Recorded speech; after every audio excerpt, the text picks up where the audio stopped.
Hello, everybody. Today we're starting this game in Other Waters. From what I've gathered from it recently, it's you play not a person exploring, except you're not the person. You're a robot that's being controlled by a person. It makes more sense when you take a look at it. So let's just do this. First save slot. Transitioning. Please wait.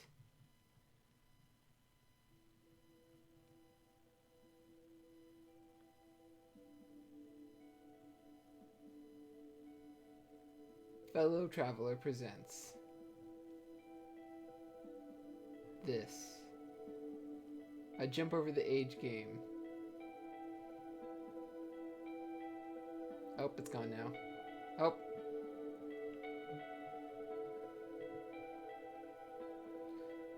Creative design written by Gareth Damian Martin. Oh, the Fireflies are friends now. This game is getting incrementally more interesting.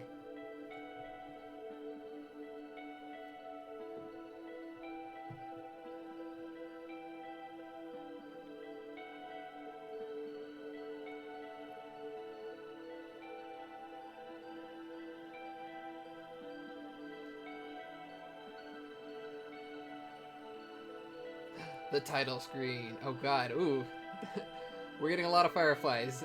I'm starting to become uncomfortable. Oh, they're multiplying. Oh, okay, never mind then.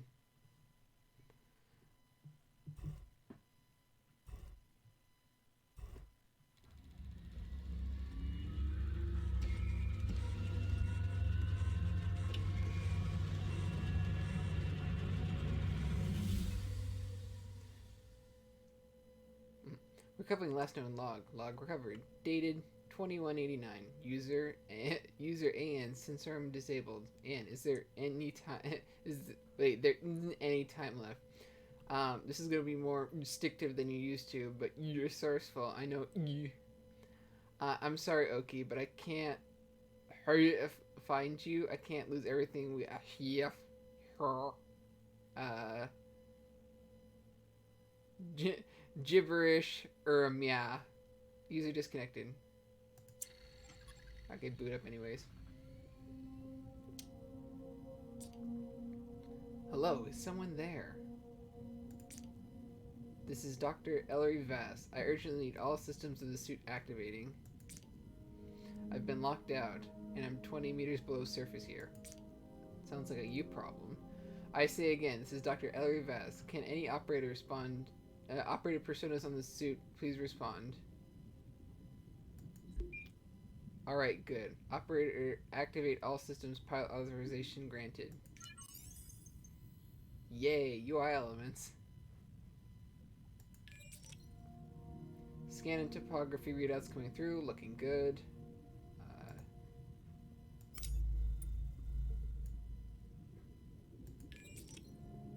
I'm seeing the heading panel coming online, excellent.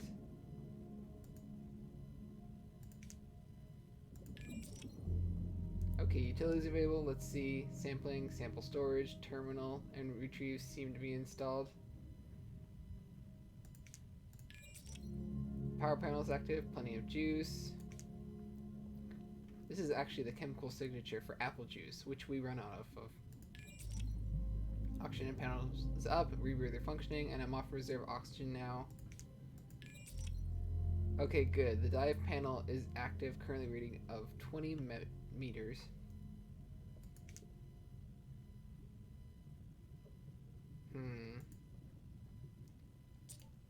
You don't seem to know what you are doing. You're not an operator, are you? No. Then what are you? Why are you installed in the suit? Help me out here. I knew there was something strange about the suit when I got inside. It looks decades old. Look, we don't have time for this, so whatever program or system you are, I need you to work with me. Okay. Seemed to respond to voice commands, so that's the start. We need to head north. I'll explain once we get going, but right now I'm locking out half the systems of this suit. Someone, somehow, has rewritten the permissions to only respond to internal messaging. That means you. So I'm going to need you to take control. Let's get moving. Take me north, into the reef. Please. Well, at least she's polite. Oh, there we go. Now I can actually do things.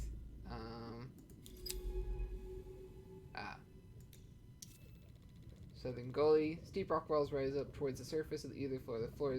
Either side. The floor is layered with pale sand. Cool. Yay, we have a vector now. Let's go this way then.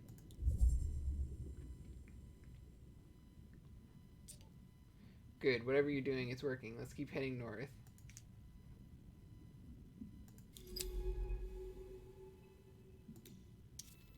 Narrow pass. Boulder fills the passage, blocking out the warm light of Gilly 667 CC's 3 stars. Jesus Christ, that's a name and a half. Okay. Oh god, don't do that.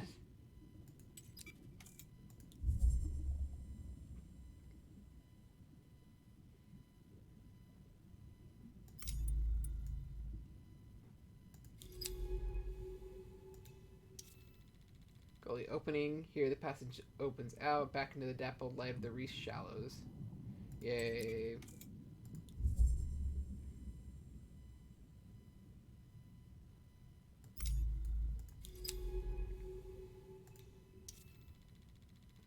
The softly flowing water is filled with glittering particles of organic matter, signs of rich and thriving life all around. Can I eat it? Oh, no, I'm the robot. Okay, never mind.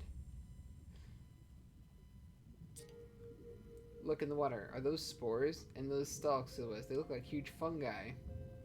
I've just got this user interface. You're gonna have to be excited for both of us. This is unbelievable. Actual alien life. How could Miana kept this place a secret?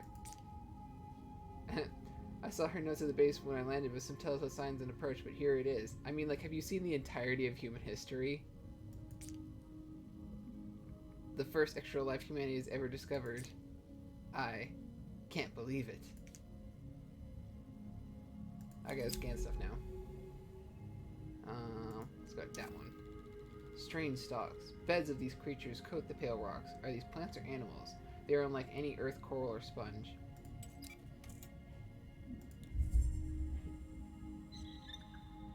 Well, they're animals. Were those creatures? Were they hidden among the stalks? Quick, try to get a scan. Okay. I want this. Fungal creature made up of serious stalks and plate. Okay, there's too much stuff going on. I can't read all of it at the same time. Stalks are beautiful. I wonder how they feed, how they grow, how they communicate. This place, this planet needs to be studied. Keep scanning creatures and I'll keep notes. Okay. Made of serious stalks and plates attached to rock. Oh god, come on. Once we've gathered enough data, I can name and log each species no matter what's happening here. This is vital work. Color range from dark amber to acid yellow. Can I take them? I wish to take a sample.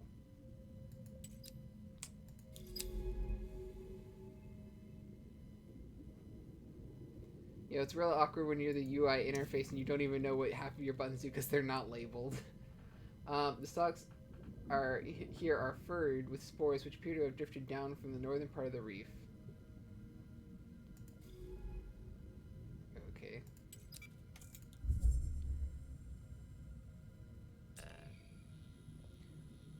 Oh, there we go. Sampling available. These stalks are covered in spores of all sizes. Perhaps we can sample one of the larger ones. Okay. I'm in position. You'll have to take the sample. Open up the sampling utility.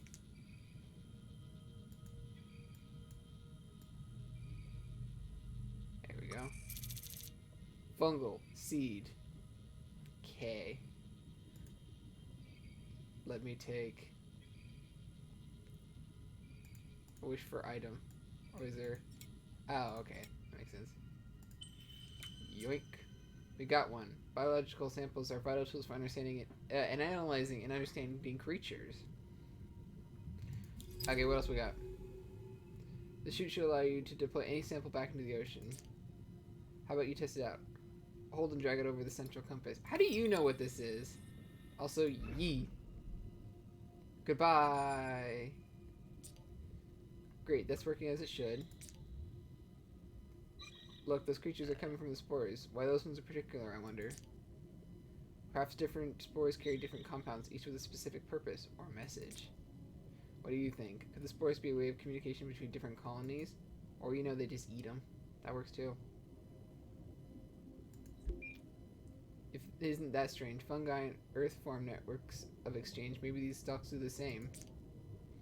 Anyway, sorry, I'm not sure why I... Let's keep moving. I want more samples. Bed of stalks. Creature's external membrane appears to be made of layers of chitin and earth arthropods. Like earth arthropods are fungi. Wait. Chitinous fungi? That would be so weird. I'm seeing a complex pattern of contracting, expanding slits in the stalk's membrane. Maybe mouths or sensing organs? Okay. Smooth boulder. This huge rock is covered... It sits among layers lichen. Could it have been thrown here during a volcanic activity period in the planet's history? I mean, it's a safe assumption. That's how most rocks get places. Bed of stalks. These colonies are producing a shifting hum, perhaps as a form of communication between individuals.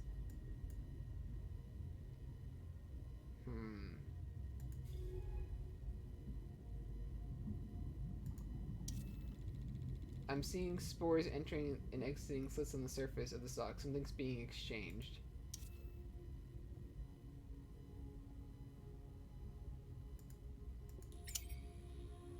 Oh, there we go. It wants me to do a sample.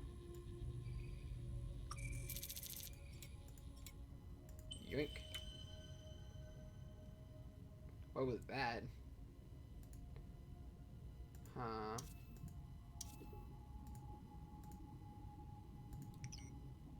Map data. Agile creature. Striped with luminous colors, these flexible, flappy creatures move rapidly through the water with little effort. They're such lively creatures, and so colorful too. I'll start logging my observation.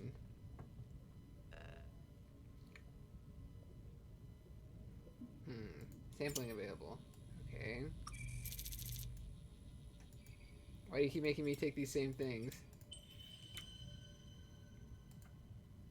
That's amazing, but I want to walk over here now. Ah, there we go.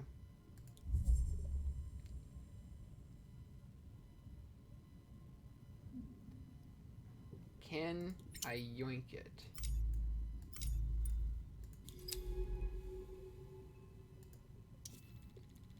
This colony seems to be broken up into individual patches, and then larger groups over a wide area.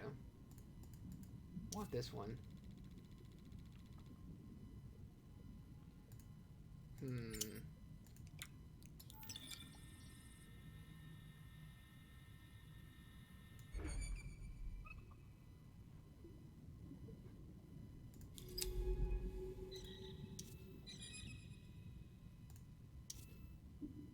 Can I capture one? No. That's a bummer. Ooh, there we go. Reef stalks. Fungal creatures which communicate through sound and spores, interlocking ecosystems seeded across the reef. I'm uploading my initial notes. Let's call these reef stalks. Creative. We can classify the species in the lab. Okay. Let's keep going then. Silent clearing. What is it that dictates the reef's growth patterns? Sunlight, the flow of water, whatever it is, it must be absent here.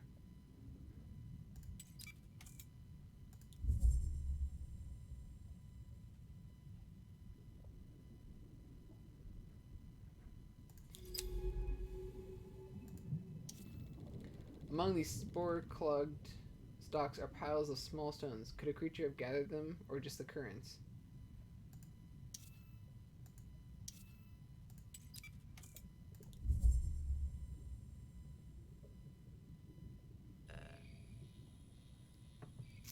Ooh, we got some good news.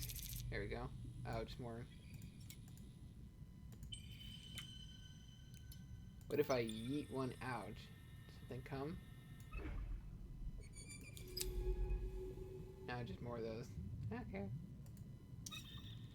So the nursery, protected by ridges from strong northern currents, this could be a safe haven for younger, softer species.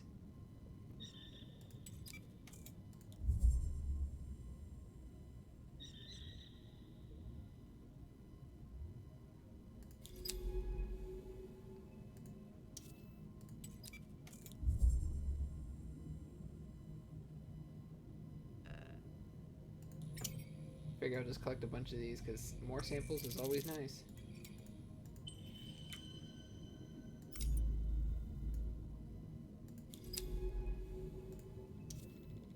Spore flow. Spores from the main part of the reef are brought into the southern nurseries here by a steady current.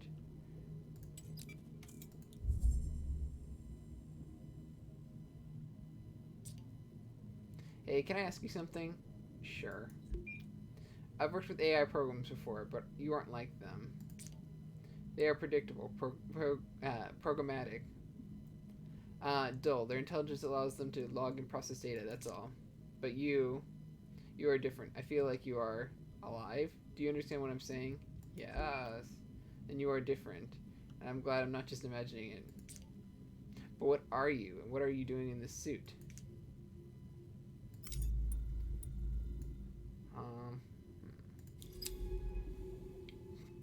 Well, considering the fact that we're on an alien planet, I would go with an alien. Floating around the reef, these creatures chase stalk spores with great enthusiasm. Is that their primary food source? Probably.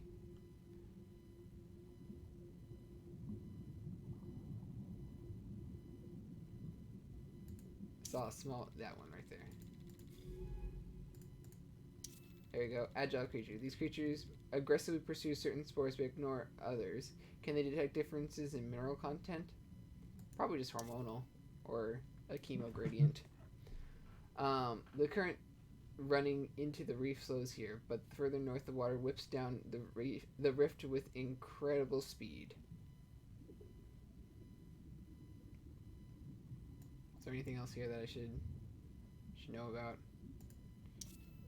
I kind of want to just keep exploring to see if I got all the creatures, but I have a feeling that I'm going to run out of power if I keep doing that.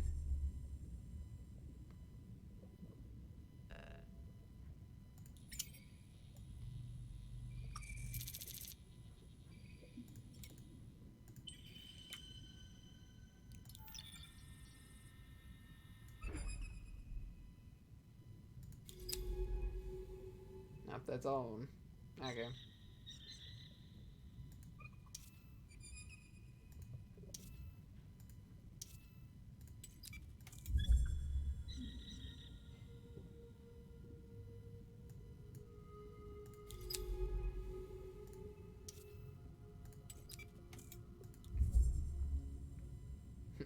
Wish to collect all the data. Oh, yeah, there's like 3 over there. I know, we already seen those. Never mind. And I'm just gonna continue on. Yeah.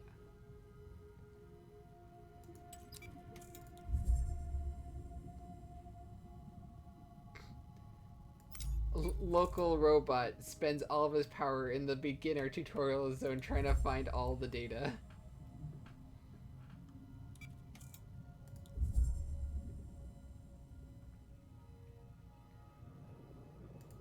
What else we got? Let's see. Long rift. Wide and long, the sheer rock walls on either side of this deep rift channels unpredictable currents. Let's go directly into it.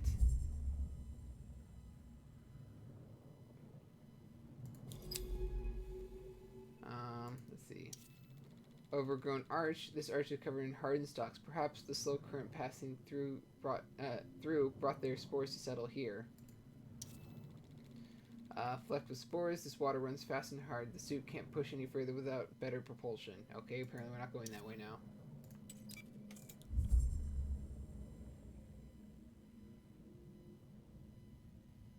What do we got here? Tell me your secrets. Large growths. These large stalks sway all around the basin. They almost resemble branchless trees bending in a storm. Cool.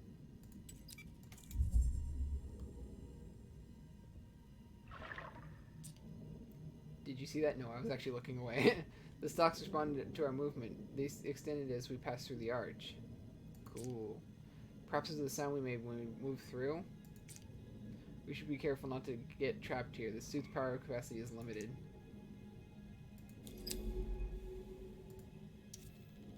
Large stalk. Static creature made up of one huge flexible stalk. Unclear. Oh, come on. These stalks are incredible, each one a vertical ecosystem.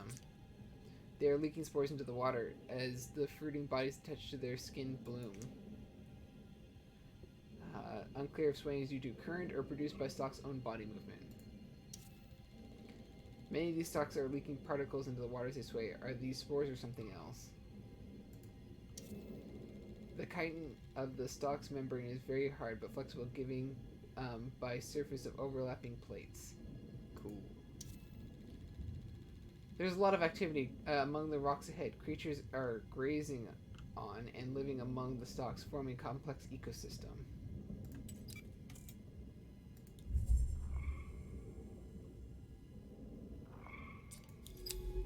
Look over the southwest. The stalk is totally calcified. It looks like a good sample candidate. Look, there's a bunch of sample candidates here. Places of the stalk surface passing over one another must be producing the distinctive hum that can be heard.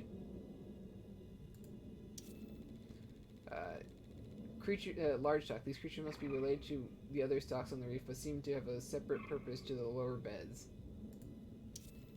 Forest path. The growth gets heavier as we travel through the stalkwork. Something about giving it that name makes it feel safer, more familiar.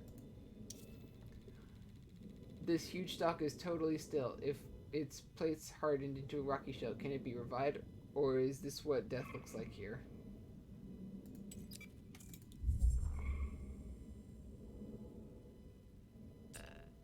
Stalk looks dead. Open up the same panel and we can extract some of the outer membrane. There's lots of dead material here, so we should be able to take multiple samples.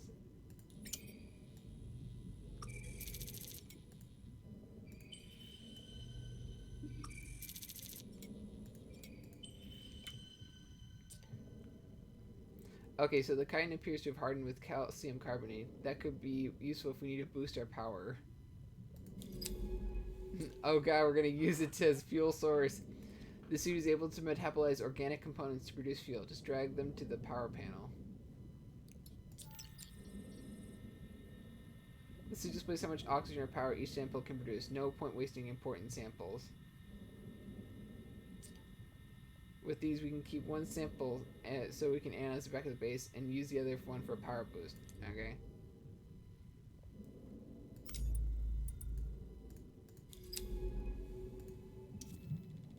It's safe to assume that the singing of these stalks relates to communication between colonies seen elsewhere on the reef. The space between these rocks here is thick with stalks. The elaborate patterns they trace around the reef are beautiful. Excuse me, I demand you be detached from the samples that you are currently observing, otherwise the authenticity is invalid. Thank you very much. Large stalks which sway, producing a distinctive hum or groan, part of the network of stalks around, which is found around the reef. I'm naming these sing stalks for the strange hum they produce. What is its precise function, I wonder? Oh, come on, I want the little moving one that was over there. Here we go. Agile creature. The relationship between these creatures and the stalks is unclear, but they camouflage themselves among the amber colonies. Which is weird, because I think they're colorful. Shelled creature. Mobile creature with a large translucent shell and 4 swimming appendages, which it uses in a rapid rowing motion. These creatures have such beautiful translucent shells. I'll start logging data on them as we find them. Okay, but I feel as though I missed something back here.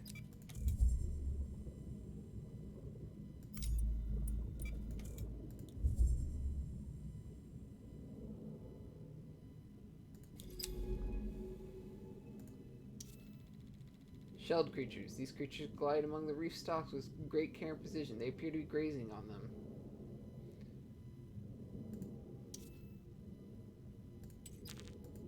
Ah, vector block. Is there anything else that's over here? Yeah, I don't think so. Seems to be pretty linear right now.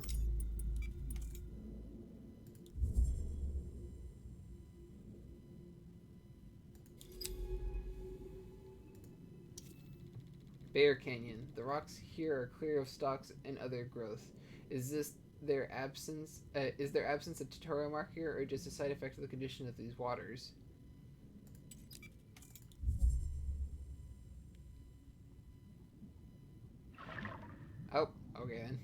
Looks like we're not going back there.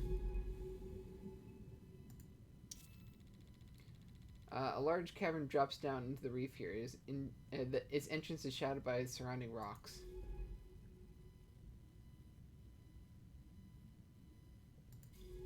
Yeah, I already scanned that one. Okay.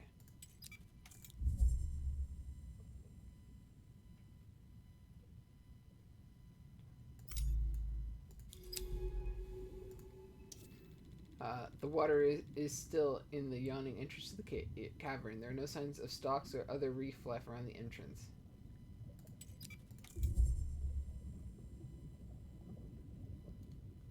Down we go. Whee!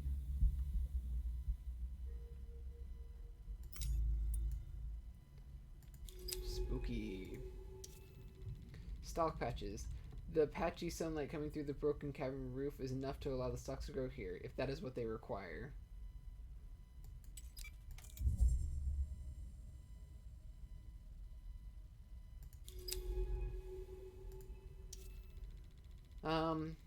Soft sunlight spills down onto a long, thin stalk stretching towards the light. A coating of large, glassy bubbles glitters on its skin.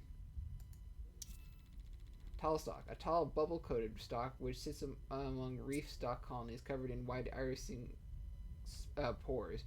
These tall stalks seem to be watching over the smaller colonies. I'll start logging notes.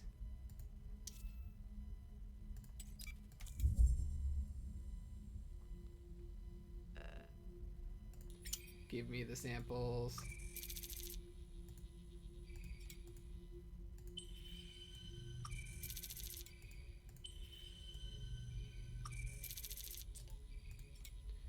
These gaseous bubbles are intriguing.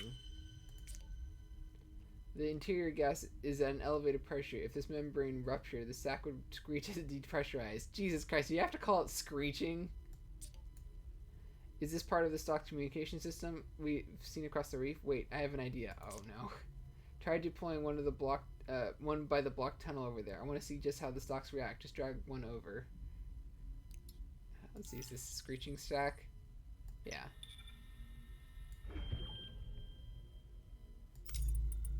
Yep, that looks like that worked.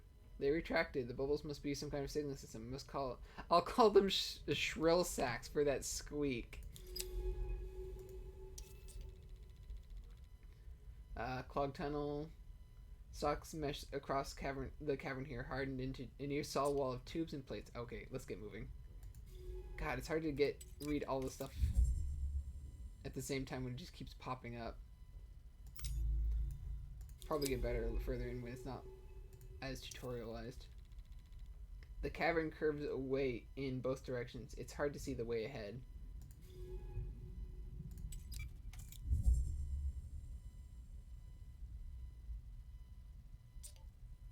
So I guess you're wondering where we're heading.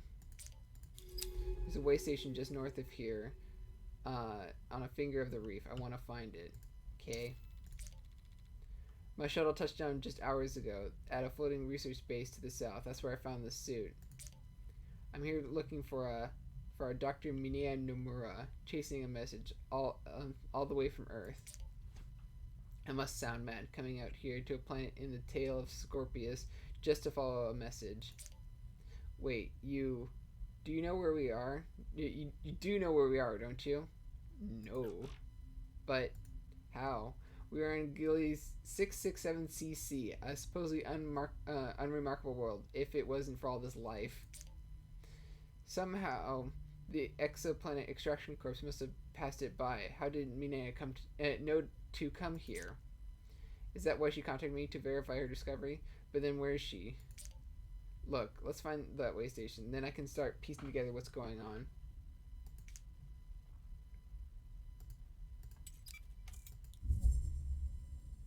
Oh, I didn't read it, whatever.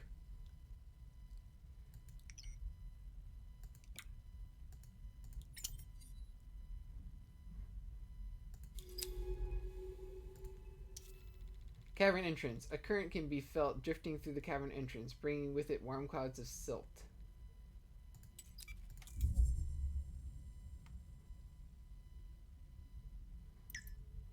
And up we go.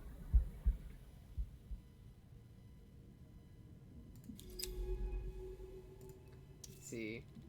Stalks of this kind seem to produce different bubbles depending on the nearby stalks. They are the protectors of their colonies. Can't feel, but feels some unseen process is shaping the growth patterns of the reef. What invisible border am I crossing?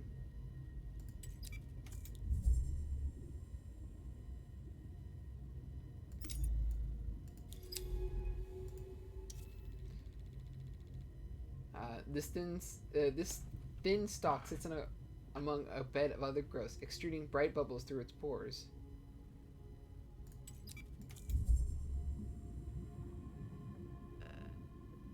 Ooh, yay, samples! More shrill sacks. I'm still taking them.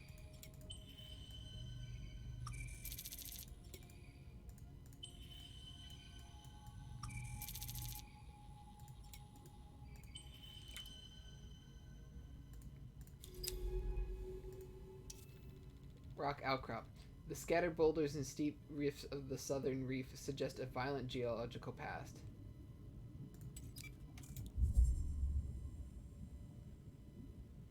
Oh, big things. Oh, we already know those. Never mind. Unlike the other specimen, this large stalk sits alone, away from lower beds. It's hard to tell if this is the beginning of a colony or its end.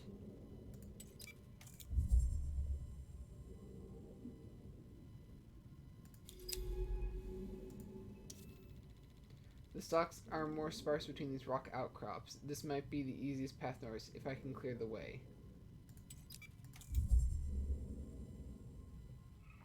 Time to throw more bubbles. Spore clouds. The relative calm of this basin means the water is clogged with spores, released by larger stalks.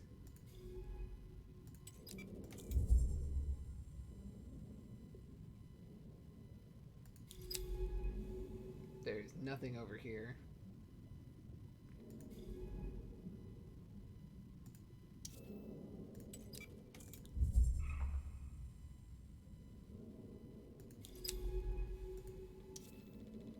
The stalks are so thick here. I see amber waving fingers that must be cleared before we can pass through.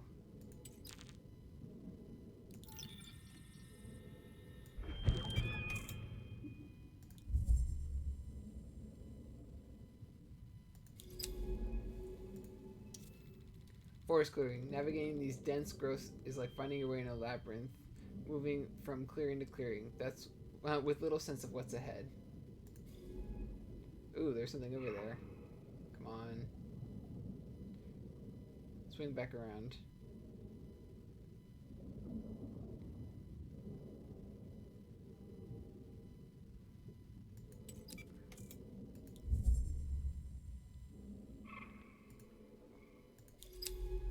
There we go. A delicate set of feeding appendages near the creature's shell seem to scrape the outer membrane of the stalks away. Some creatures target these stalks directly. Oh, Jesus Christ.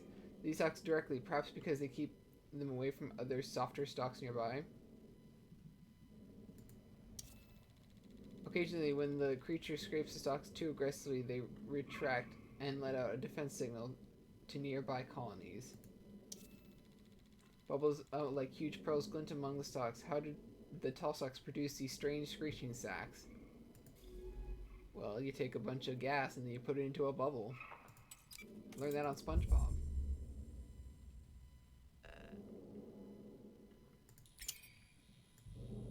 Oh, it's more of these. So I'm guessing they really want you to know how to use these.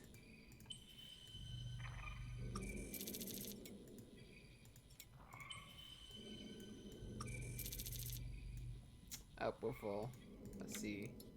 Can I eat this? Does nothing. Great.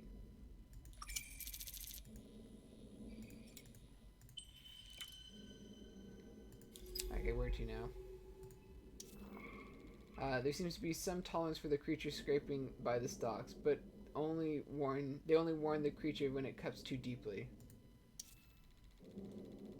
The growth patterns of the stalks suggest a complex tutorial network. Are we underestimating the complexity of these life forms?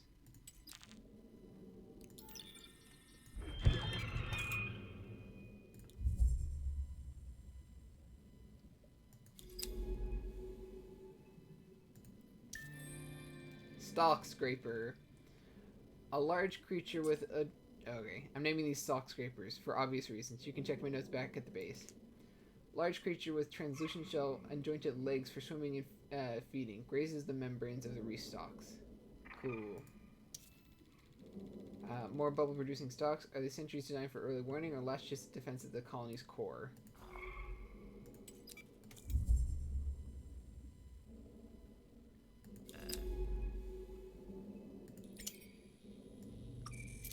That's more of this stuff. Signal stalk. Tall bubble-producing stalks that protect and monitor past stalk colonies. Okay. I'm going to call these signal stalks for the signaling role they play in the stalk ecology. A key part of the stalk network network that stretches across the reef.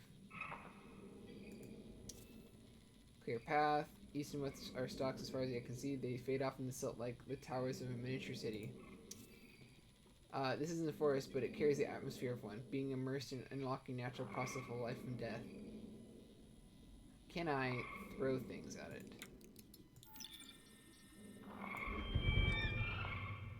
Yes.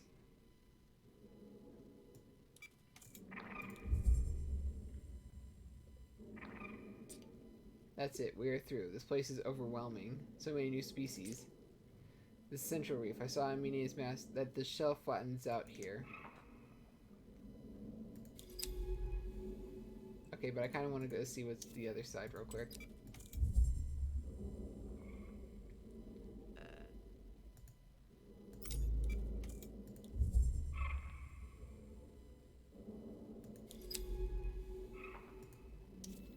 Spore clusters. Spore from the stalk seem to be massing in large clumps. This might be a good place to sample them. Ooh, samples.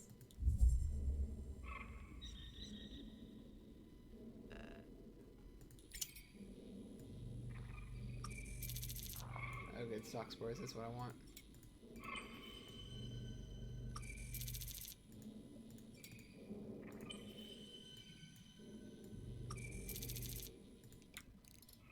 Really don't need this many screech sacks.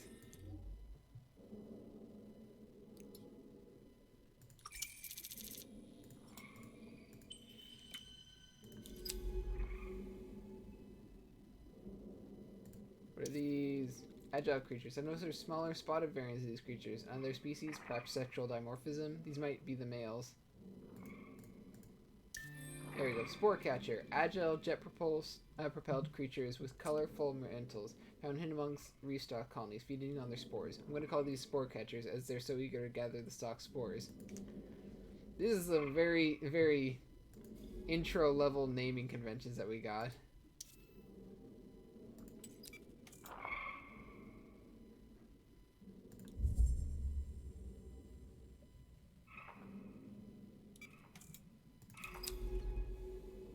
What's up here? Twin stones. These two boulders are covered with tiny stalks, a coating of amber fur waving in the current.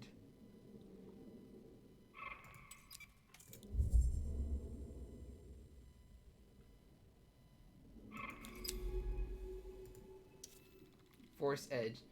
The last line of thick stalks before the sandy plains of the central reef.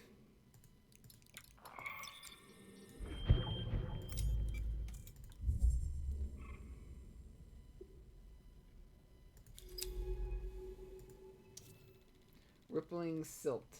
Ripples of silt bounce sunlight back up through the water, giving it a golden glow. Oh, that's pretty.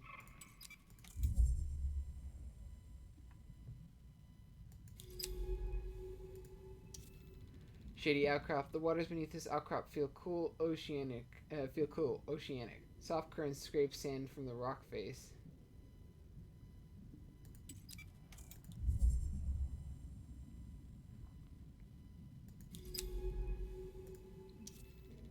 Piled stones. A set of smooth stones sitting together in a pile. Could creatures have gathered these here? Is this a nest?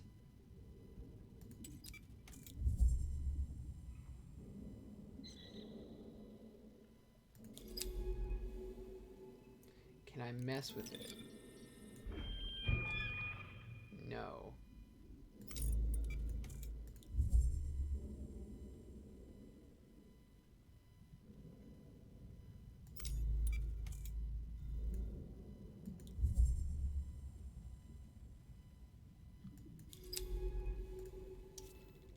Central plain. The center of the reef is flat and sandy, with few rocks to attach to the stalks just to seat these.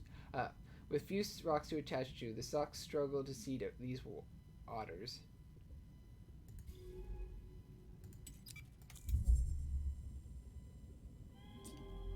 There it is. I see the way station ahead. I'm guessing it's this. Way station. A way station set up by Mine Nomura. It's seen better days, but still is functioning beneath the coating of stalks. Oh my god, stonks. This place is looking a little worse for wear. Let me see if I can find an access port. Mine never did take care of equipment. Some things never change. Sorry. Give me a sec. I'm just trying to... Got it. Okay, we should be able to access any data stored here. Just open the terminal and take a look. Spoofing user, last history cleared, log download, power, oxygen, let's just refill that. Map data. Those sure are numbers. Logs have been cleared. I expected that, given the secrecy Mina seems to be operating under. But map data mentions something Mine calls the bloom out across the northern rift. He's going back and forth. She's been going back and forth to something there, studying it. A unique specimen, perhaps? Mine, what were you doing here? Why are you keeping this discovery from the world? From me? I'm talking to myself again, or to whatever you are. Sorry, I don't mean... Let's head back to the research base. I need to think. With this way station operational, we can call in the base retrieval drone from the utility panel. This drone will be able to pick up us up from any area we've got map data for. Let's head to the base. I've got a lot to figure out.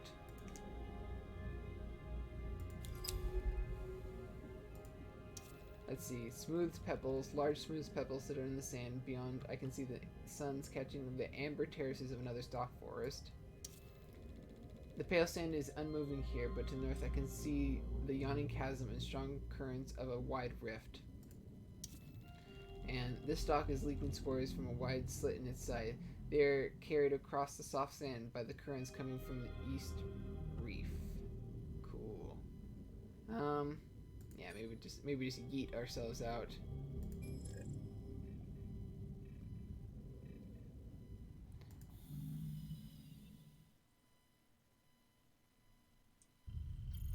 Safe mode.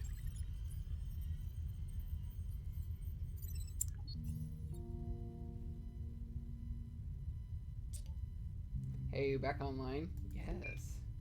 Pretty sharp work for a biologist, if I do say so myself. Hooking up that strange casing of yours to the base took some work. And the OS here does not play nicely with whatever you are, but you should have access to select subsystems of the stack now. Mine looks to have repurposed some of them, so not everything is functional. Comms are shot, the generators are only partially working, and one of the retrieval drones is missing. But I've booted up the dive base mapping system and sample storage.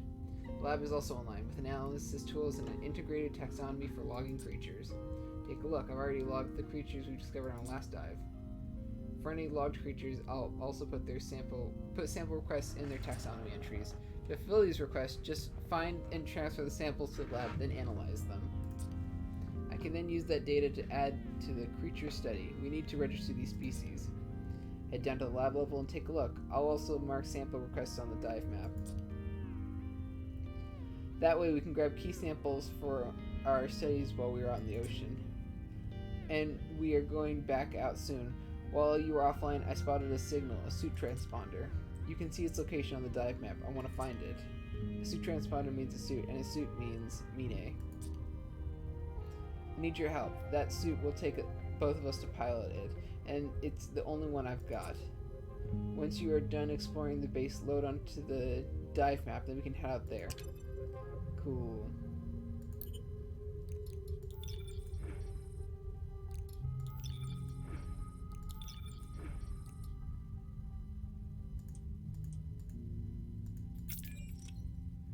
Life support is fine. Show me the lab. Taxonomy.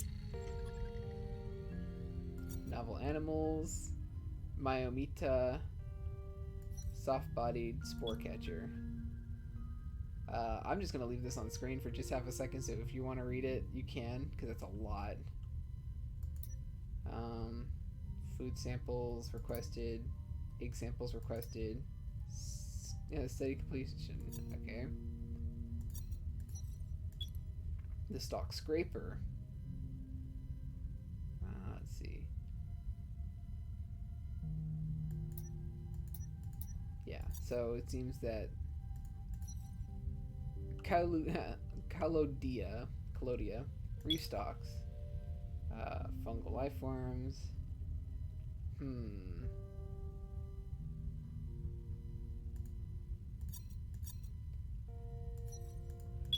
Sing stock. Okay, let's see.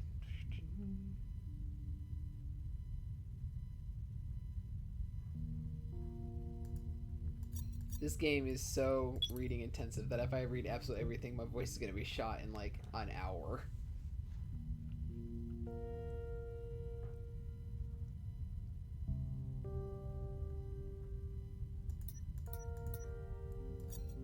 No plants. Yep, so everything's done with that. Observation, can't do that. Generators, active. Medical bay, taxonomy. So now let's analyze some samples. Multiple taxonomies entries updated. Yay.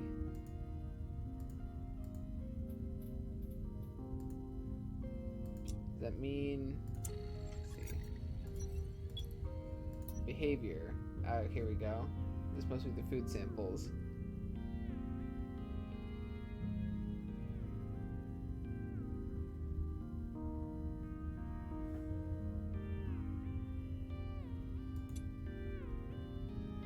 Oh god, there's another one. The other fungal ones.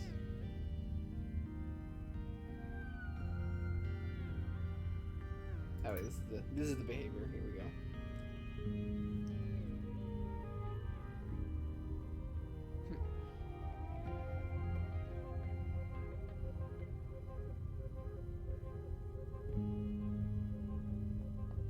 Weird, so they have fake spores. That's interesting. Bay. Oh yeah, I was gonna... Let's see.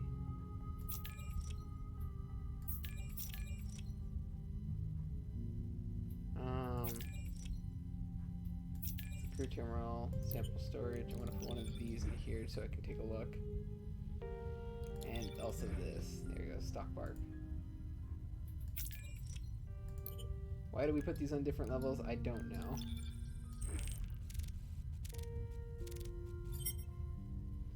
Okay, cool. And now we're just getting a lot of stuff real quick, which is how much samples we've taken. Stock scraper, food stuff.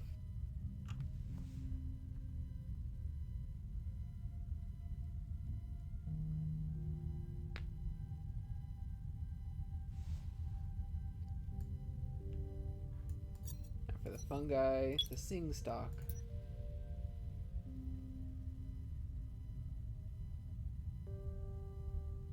They're completely hollow. Oh, that's weird.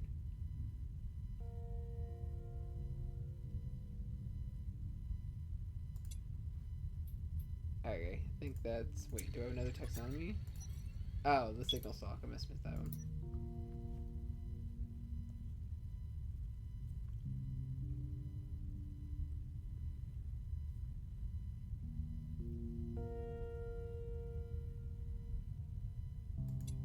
Cool. Now time to the bay. Hey, look, my person.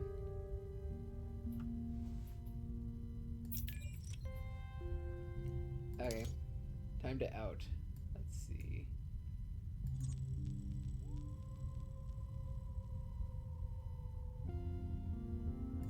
fragments, spore catcher egg, stalk scraper shell, reef stalk root, and sting stalk tissue. And this is just an obstruction.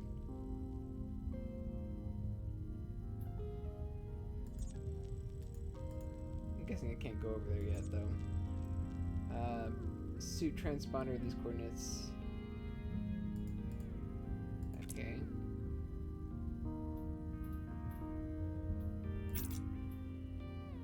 That's observation, generator, medical lab, bay, communications. Yeah. Okay, I wish to leave now. How do I do this? Is there something I can click on? Oh, okay, I have to click on the big central one.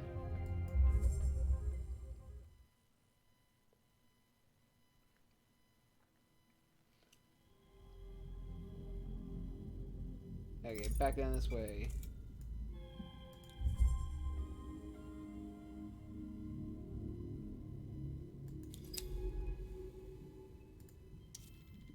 Metal debris. It looks like Mina had to salvage parts of the base to build what she needed to survive. She must have been here many months before I arrived.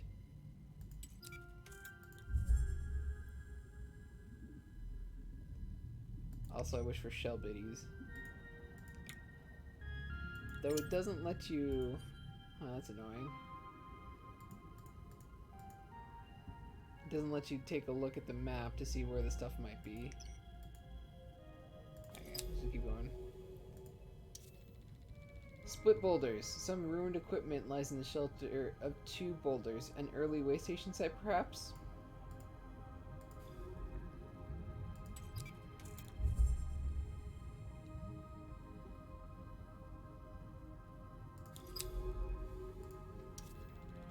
Open sand. The western side of this finger becomes increasingly enclosed by rocky outcrops as it leads towards the shallower water. Let's just keep going this way because I know there's a thing over here. Across the open sand I can see the faintest shapes of stalk colonies rising up in ordered rows.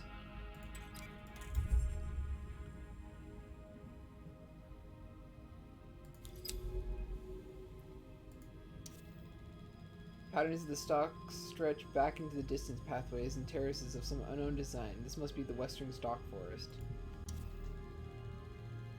At the edge of the strange terrace of this underwater forest, the stalks sit like a sentry, armed with a coating of bubbles.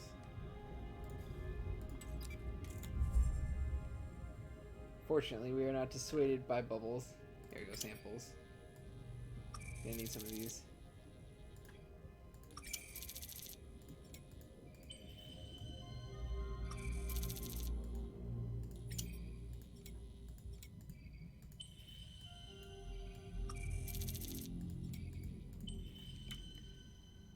Okay, let's see what's next.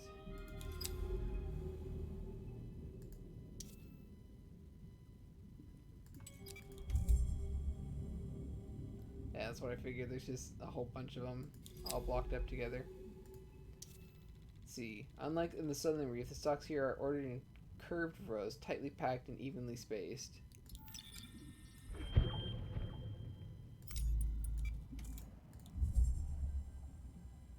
What's this? What's this big thing? Bloated stalk. These stalks bulge out from their bases, forming a rounded pulsing growth that look discolored and stretched. I've started logging data on these strange inflated stalks. They look ill. Bloated growth. Sample candidate. This growth is bloated and distended. The panels of tightened bulging outwards, and between the seams, something flows within.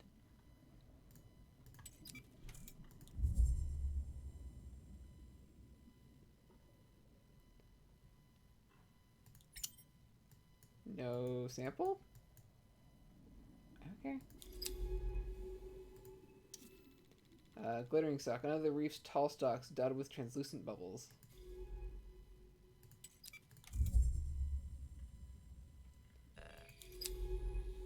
Oh sure, I can get them from here, but I already have these. These are just shrill sacks.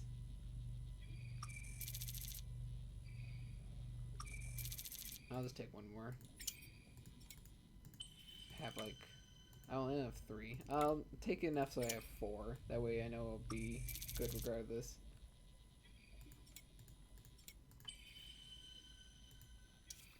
Stalk pathway. As they curve south, the stalks meet the rising wall of the rock which shelters the southern reef. And in the west, the stalks spread in thick pathways, curving between strangely corroded stones.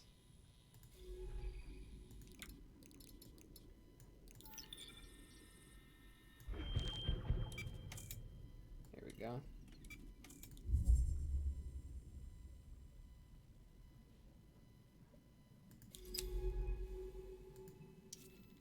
Or some more blocked pathways. These curving avenue of stalks seem to mark a loose perimeter around each bloated growth. Why? Because they don't want to be near them. That's how you get disease.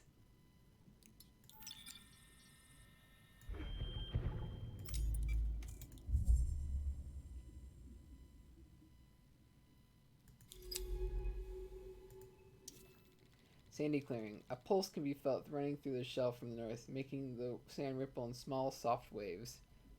Yo, what's big enough to make pulses in the earth?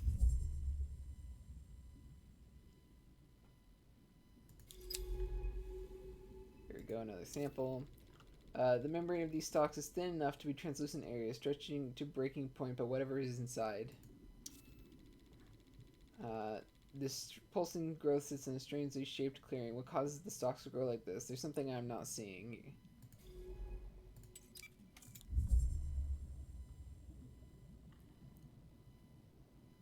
Still can't take samples. This is annoying.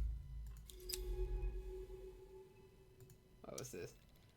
When alarms, these stalks burst open, releasing their toxic contents into the local water. Could they be defending themselves? If these stalks are isolating the bloats, perhaps it is because they are dangerous to the colony itself. Clearing these stalks is a delicate task, and I hope that their retraction is temporary and not some terminal state. Jesus. That's morbid to think about. Well, I'm just gonna eat this now.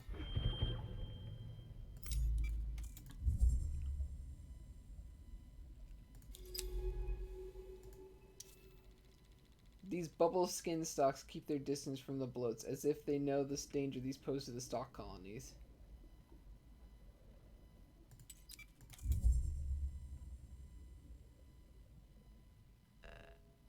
There we go, more sampling.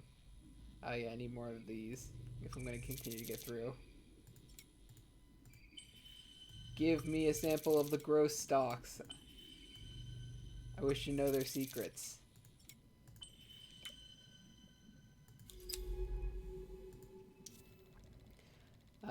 The bloated stalks seem to be precisely spaced out between the stalks. Are we just damaging this colony by disturbing them? I mean, I'm gonna be honest. If all it takes for us to damage them is just being near them, then that's probably not a good defense mechanism to begin with. It's like saying the only way to defend yourself from a burglar is to shoot yourself in your own foot and then use that foot to kick them. Some vein or root must run through the spot as the sand rumbles with unseen movements. Are all the bloats connected?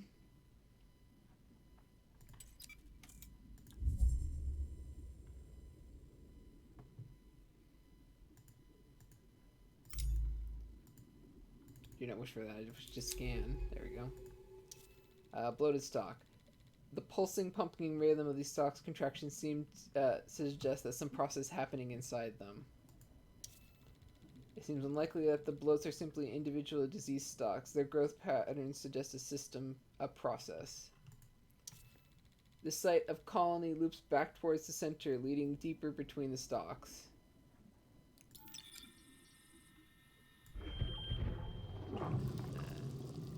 Ooh, okay, there we go. That's how we sample. We have to explode them.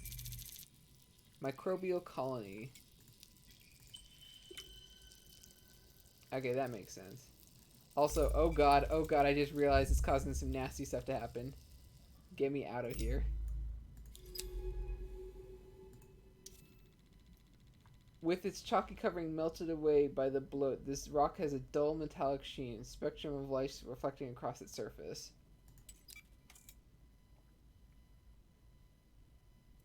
Let's see. Probably only need one sample because that seems to be true for the rest of them as well.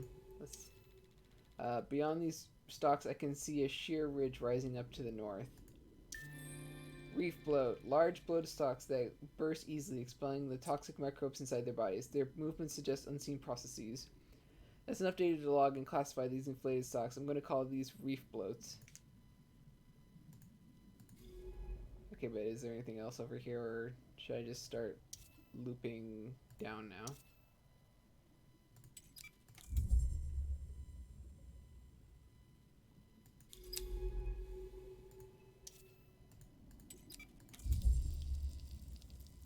Gross, gross, gross, gross, gross.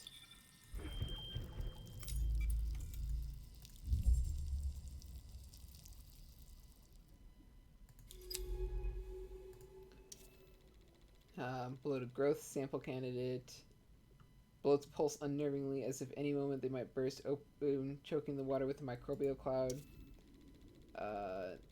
This line of stalks marks the western edge of the colony. In this direction, rocky walls rise up beyond a sandy shelf. Let's go that way.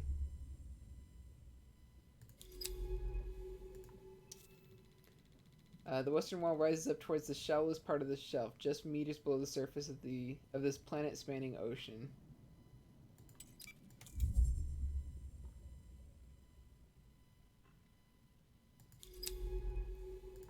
Ooh, a cave. A dark cave. Below the steep wall is a dark crescent-shaped sinkhole cut into the shelf. Fallen rocks from the wall are strewn across the sand.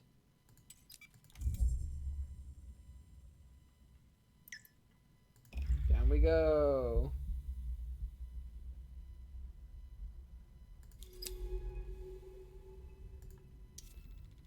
World Passage. The walls of this passage twist inward with thick veins of growth. We must be heading beneath the stalks. Oh, the underground processes.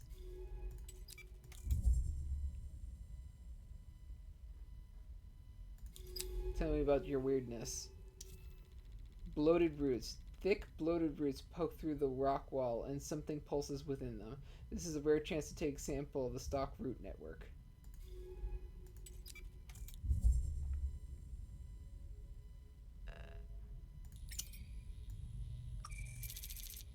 Cool.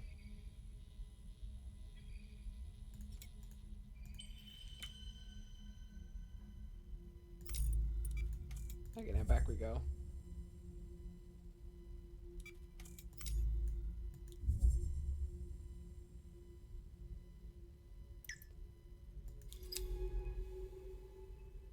That's all there is here. So let's just continue onwards.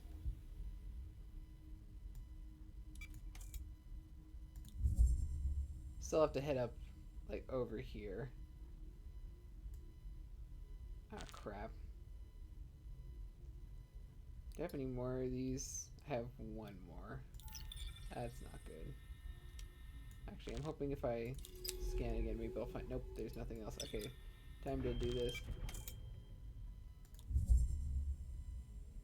Hopefully there's another tree nearby or something.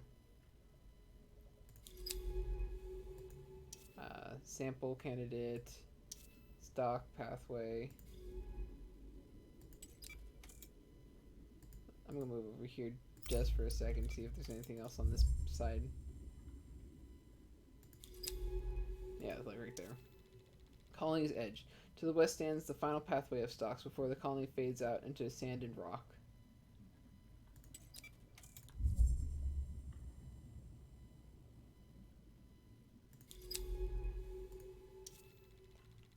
Glittering stalk. Sample candidate. This stalk sits on the top of a corroded husk of a boulder, melted down to little more than a pebble.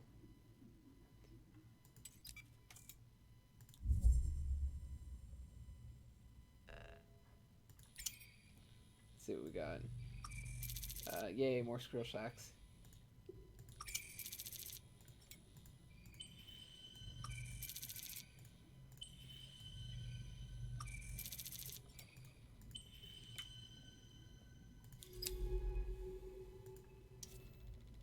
Stalk pathway. It would be easy to become lost in the complex pattern traced by these rows of stalks. I wonder where they lead. Let's go into the actual maze.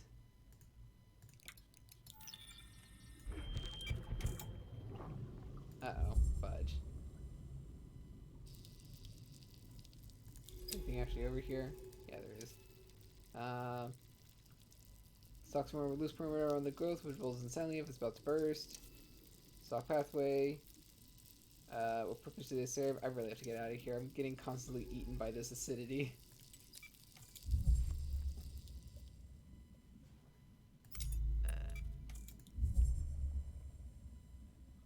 Actually, if I go back there and maybe I can take more samples.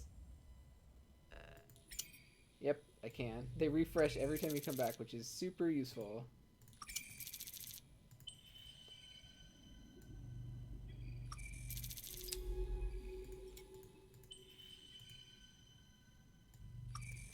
Note, I have no idea if there's actually a faster way to do this. There is no way to check buttons for this.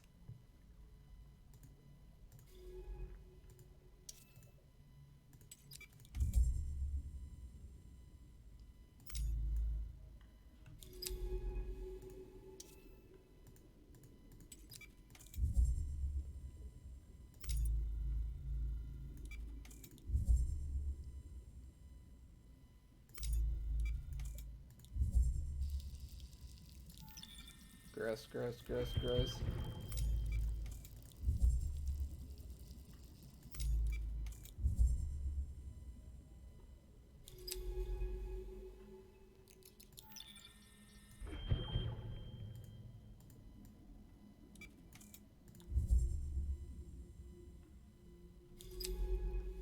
Here we go, we got new places now. North of here is an angular ridge ascends, cutting the shelf in two. The only way to further north is across the rift east out of here. Okay. But there's goodies over here. Hollow stones. Tucked into the side of this corroded rock, a pile of stones with worn holes sit in the sand. Something within a hole, something glitters. Judging by the rest of the game, it's sand. Sample. Here we go. Egg. Give egg. I require only one egg. Glittering stalk. Behind this thick stalk layers of thick growth surrounding a maze of rocks, blocking the passage back east.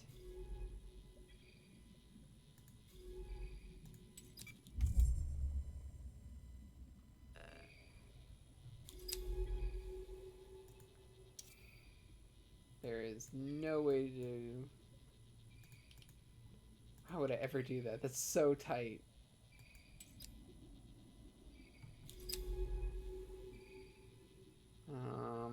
Yeah, it looks like I'm just gonna have to go back the other way.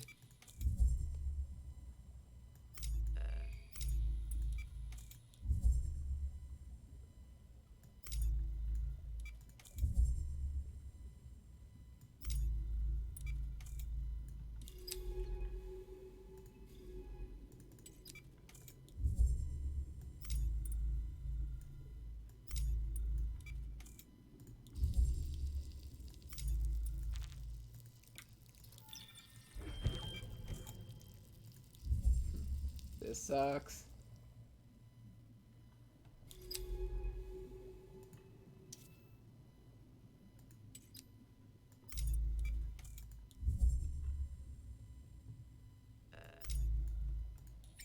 Let's see, just take a couple more of these because I need them to get actually out.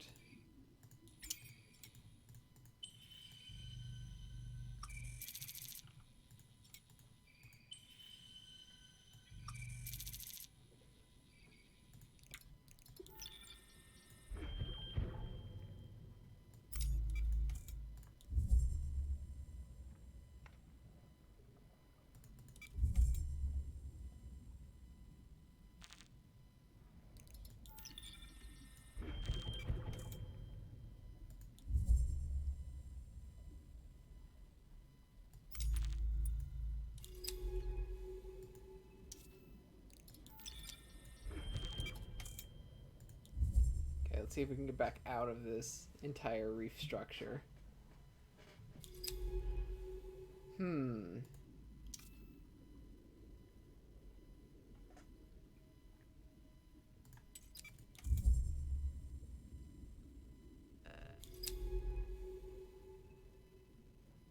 it's so dense.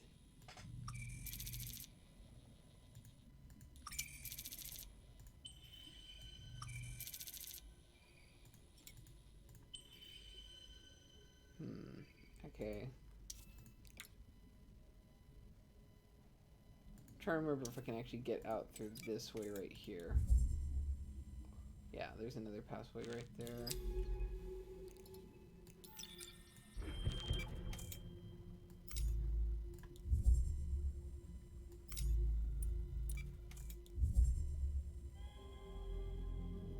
There we go.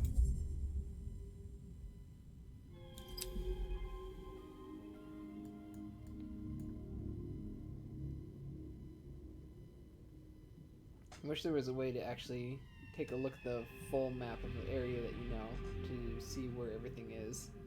Because I think it's like over in this direction, but I'm not completely sure.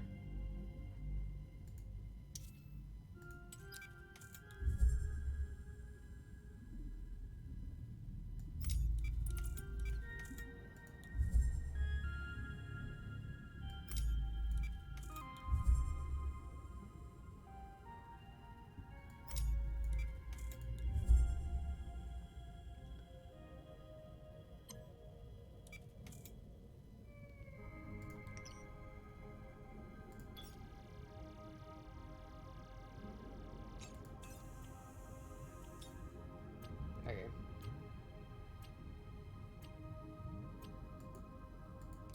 Let's see. Let's just...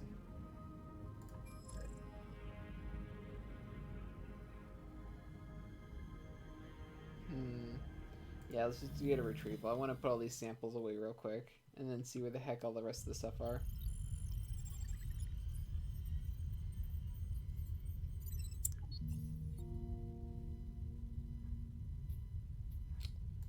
Store some stuff. Let's see. We got this, this, and this. Let's see. These are just stock spores. These are the shrill sacks. Okay, cool. I want to keep like a couple of these. One of each of all of these. Time to do some sample testing.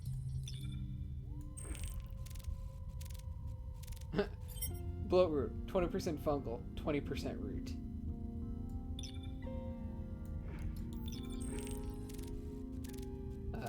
Spark colony, 30% microbial, 0% colony, however.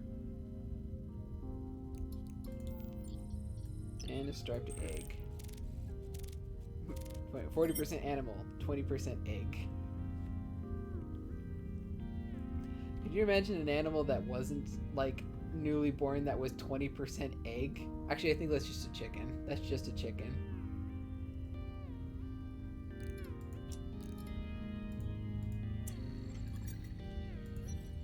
Spore catcher. Theories.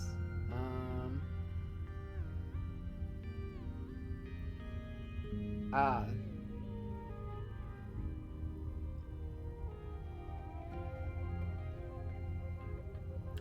Find intrinsic species. Now show me what they look like. That was way weirder than I was expecting. I was not expecting, like, large flappy flaps. Still cool, though. Okay. Reef bloat.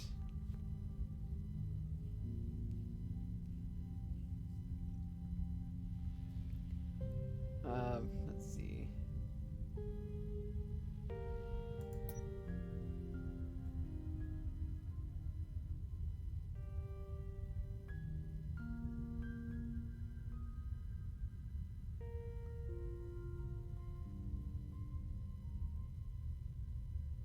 Huh. So these are good for a fuel source.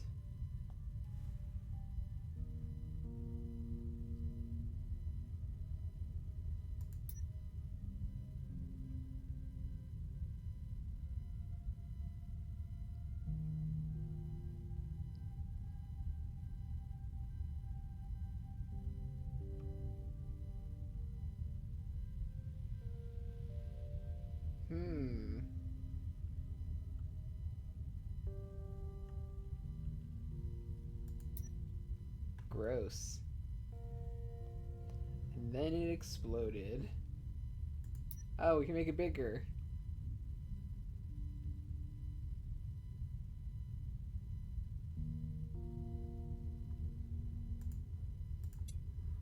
Okay, that's weird. A giant cleanup operation. Oh wait, shortcuts. Scan, scan off. Oh, interesting.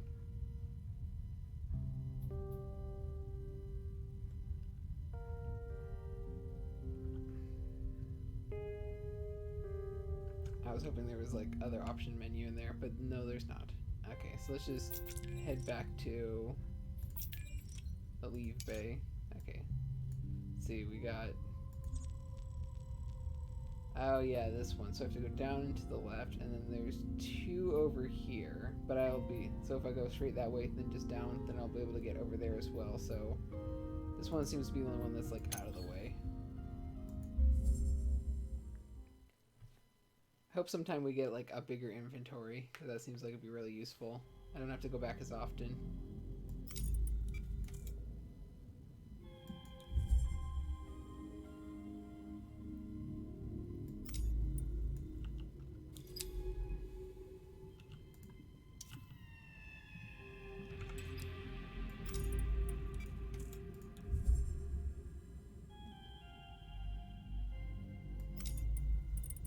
Don't think this is the right direction. So it can only be connected by nodes. I think I have to go down this way first.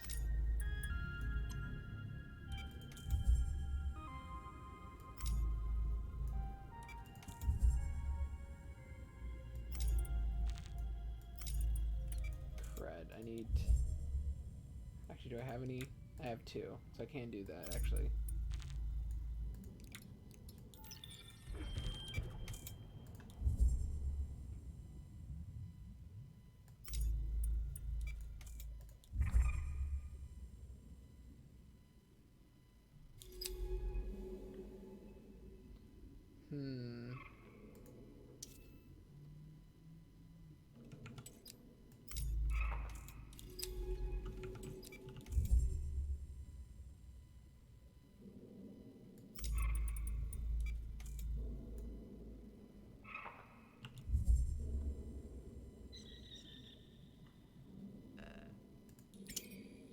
Which ones these have? Are these more... No, these are stock spores. I need...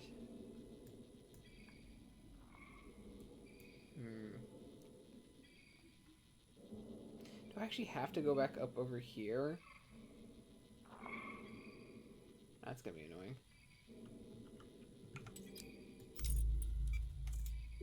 Because it doesn't look like I have any actual other way to go while I'm down there.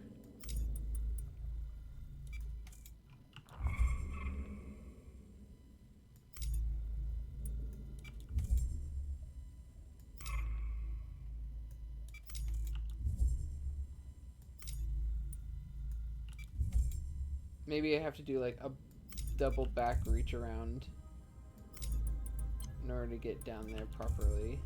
Which means I have to go back through that entire forest again.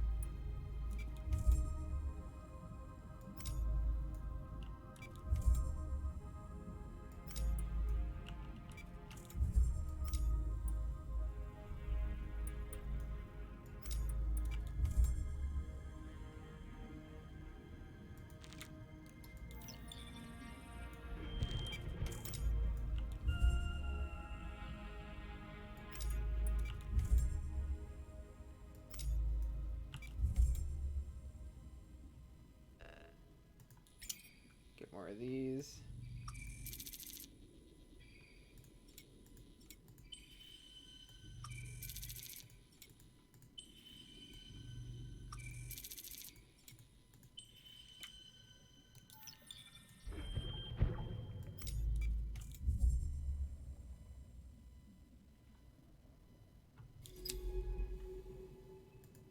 Are these new or?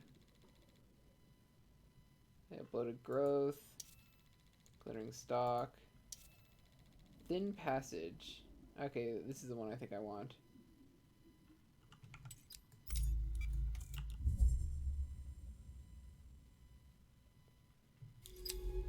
Yeah, this is the secret one that I needed. Small clearing between avenue stalks. To the west, their ordered roads dissolve into chaos of the southern forest. Chaos.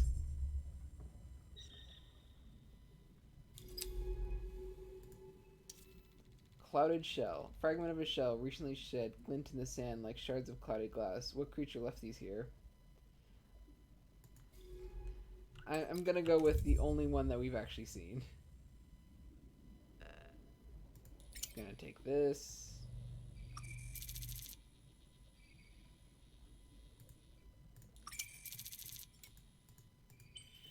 Yay. Let's get out of here.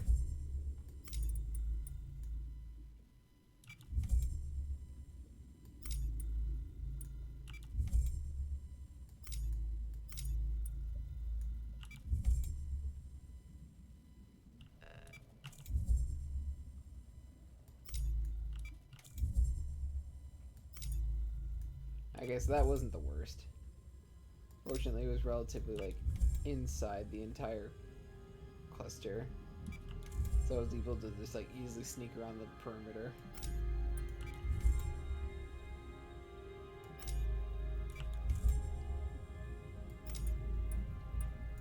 I'm just gonna refill.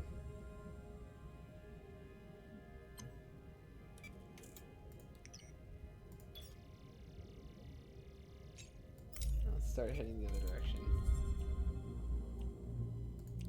How's my inventory look? It's still filled with a lot of these, which I'm thinking I should probably just go. Goodbye.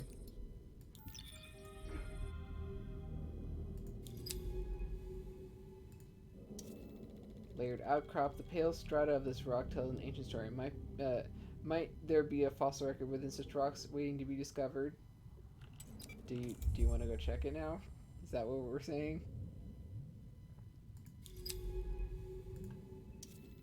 The stalks are noticeably absent from this side of the northern rift. Why do they leave such a clear buffer zone beside it?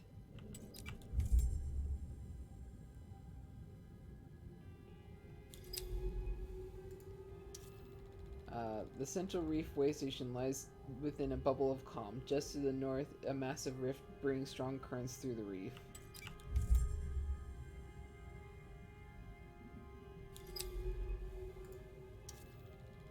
Outside of the shimmering perimeter of the western stock forest, almost nothing lives or grows on this finger of the reef.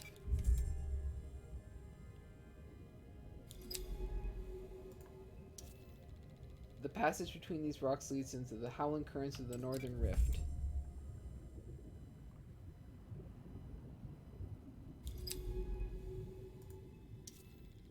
The northern rift is the largest of the cuts into the central reef. Crossing it without some sort of navigation, with some way of navigating its currents would be suicide. Maybe not today. Tomorrow, if I'm feeling like ending it all, but not right now.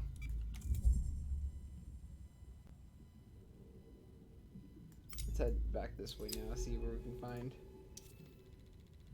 Northern Passage. Were these rifts and canyons carved by the currents, or are they violent fractures now smoothed by erosion?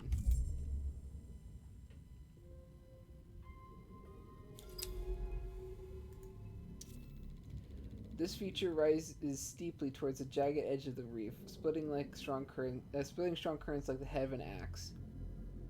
See, that's the weird thing about underwater structures, is that a lot of the time they're actually just like biological in nature because they're made by coral. This stalk clings to the edge of the nearby outcrop, away from the loose sand of the central reef.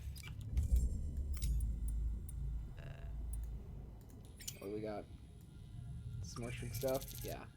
I'll take like a couple.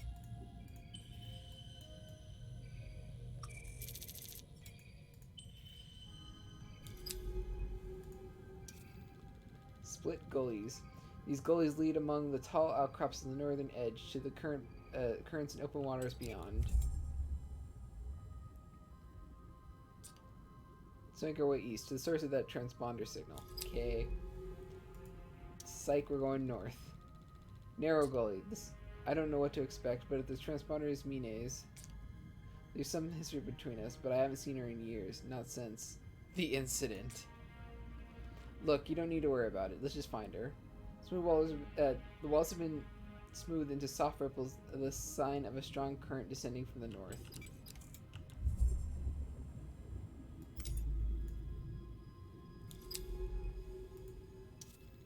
Strong current. These stalks block the gully, but also the strong current behind. Even if we clear them, those currents will still block our passage. Okay, fine. The nice thing is at least they tell you that.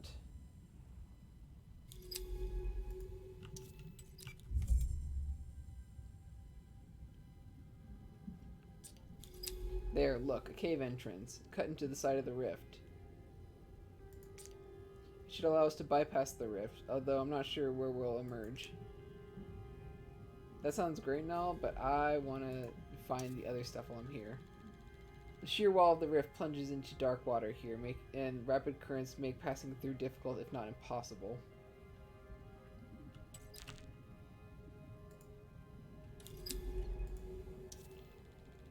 Hidden shelf. Protected by the sheer sides of the rift, the shelf leads down into a small cavern entrance in the reef wall.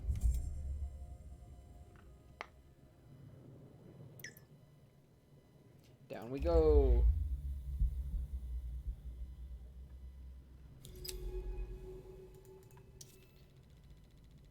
The round mouth of the cave stretches into the rock. Stalks hum quietly in the dark.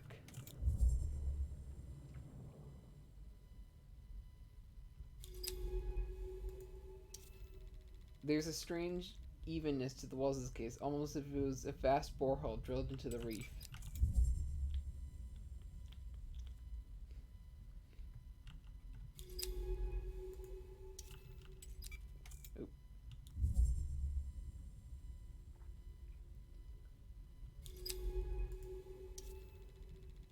Crossroads. We're now deep in the rock now. What form these hollow-out caverns with their strange undulating walls? Undulations of the flesh. I wonder how the stalks survive without sunlight. Maybe they're fed by the forest above? What do you think? No. It's true that we've seen no root system, but I don't think that eliminates the possibility.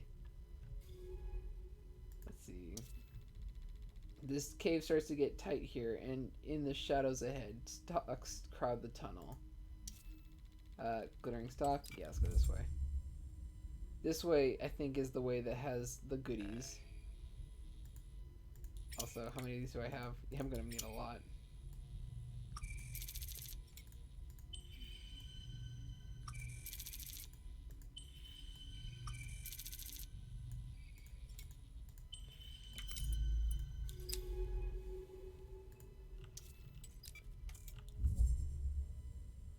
Give me your samples. Let's see. Ooh, strange samples.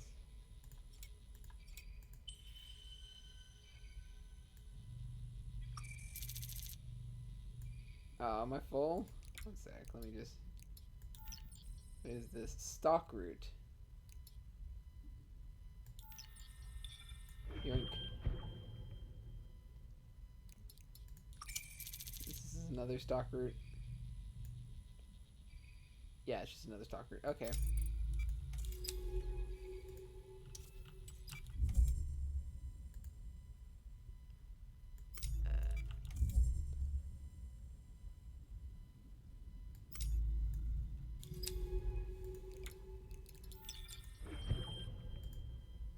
That does mean that there is a root system down here for these things.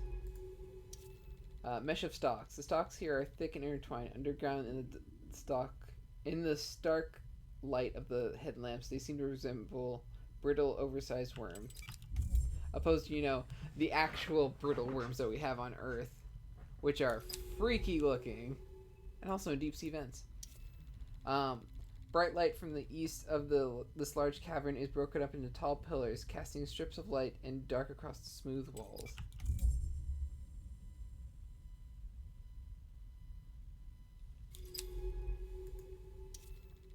These pillars punctuate the cavern, stalks crowded around their bases.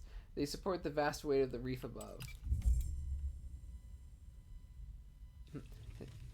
Oh, good. What is this? Sporing stock. These dome stalks are pumping out clouds of short-lived spores. They look like oversized mushrooms. These stalks are filling with water, filling the water with spores. We should start logging information on them. Okay. Pulsing growth. These bloated creatures are pumping out spores into the water. Around them, stalk colonies rise out of the sand. Give me your samples.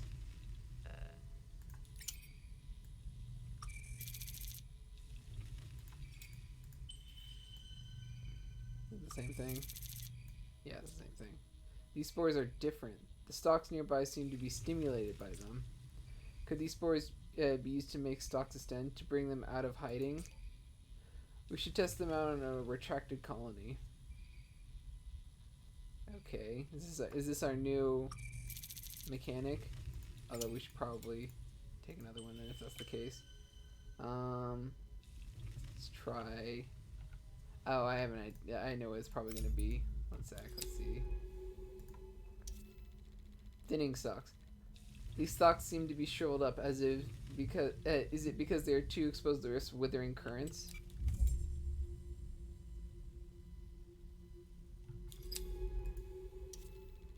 Unlike other stalk spores, which survive until they settle, the spores from these stalks dissolve moments after they are released. These sporing stalks seem to require very particular conditions to grow. I've seen so few elsewhere on this reef. These large growths seem to be sustaining this colony with their spores. Perhaps they carry nutrients, even chemical signals. This long stalk sits quietly beside the dying colony. Soon there won't be anything left for it to protect from scavengers. Aw, that's sad. I'm gonna give it to that one. This small sad one. Hey, there we go.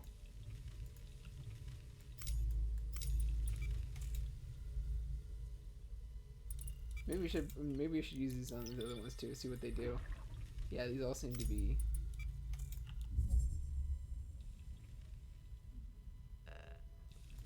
Give me more of your samples. The Soothe Spore.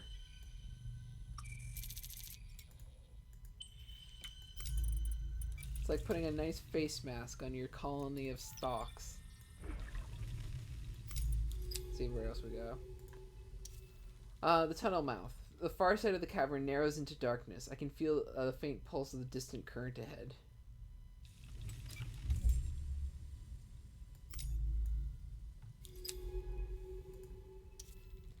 A current must have once run down this tunnel, scraping the walls into smooth lines. Now that the stalks block the flow.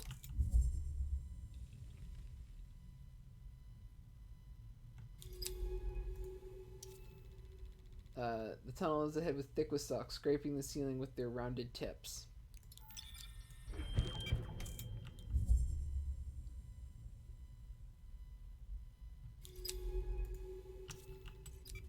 What was it?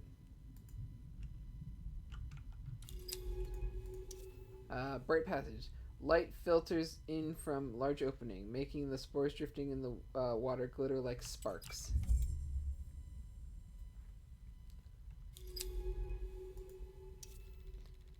Tucked behind this pillar, perhaps, the stalk grew here as an early warning for predators coming through the cave mouth.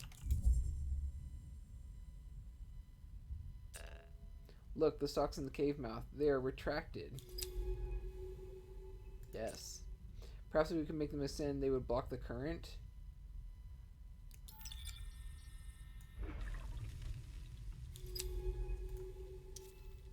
The cave mouth ahead leaves the passage exposed to the full force of the northern current. Blocking somehow will help us pass. They block the current. These spores encourage them to extend and fill the tunnel. With these soothe spores, we can control the stalks to our advantage. This will be useful. Tucked into the rift wall, this shelf allows protection from fast-flowing water cutting through the rock into the heart of the reef. These grow supplying a smaller colony. The cavern's edge. There's a logic to where these grow, a pattern.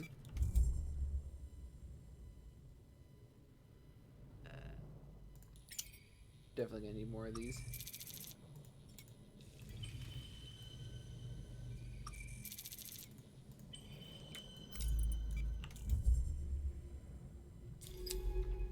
Look, out in the rift, the retracted stock colony. If we can get them to extend, they'll provide shelter from the current.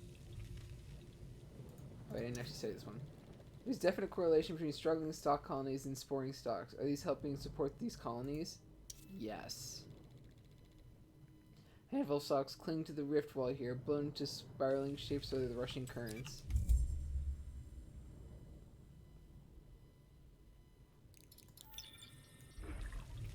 There we go. Spattered with spores, the wall here feels full force of the current. Perhaps it can be slowed upstream somehow. A lot of these seem to just be like beyond basic descriptions, just hints now. Even this close to the wall, the darkness of the deep rift is intimidating. A huge slit in the face of this world. How deep does it go down? I mean, do you want to descend? Do you want to descend deep into the currents?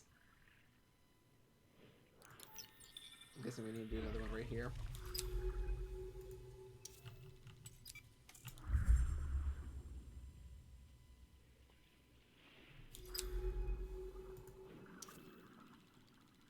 Currents slice down through the rift from the north here. Crossing is going to be difficult unless the flow is slowed further up. We already did that. A huge pillar sits out from the wall here. Its top caked in retracted stalks. A golden garden awaiting to emerge.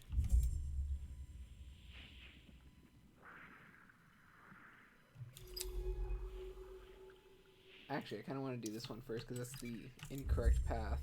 But I feel as though it may lead us to the extra goodies. Oh, no, it's a shortcut. Okay, I understand now.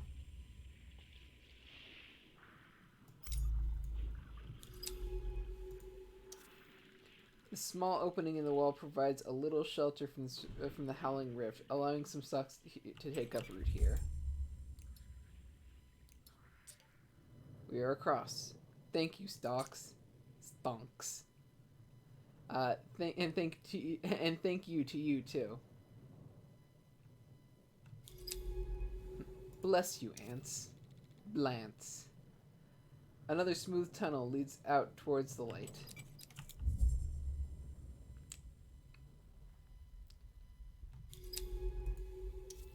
Circle of warm light showers this tunnel opening out into the upper shelf of the east rift. What lies above? Up we go. Oh, that's weird. Stalk canopy. These stalks are twisted together into a huge canopy. Incredible. They are pulsing as the pores across their surface open and close. These canopies are spectacular. I'll start logging observations, see what we can find out about them.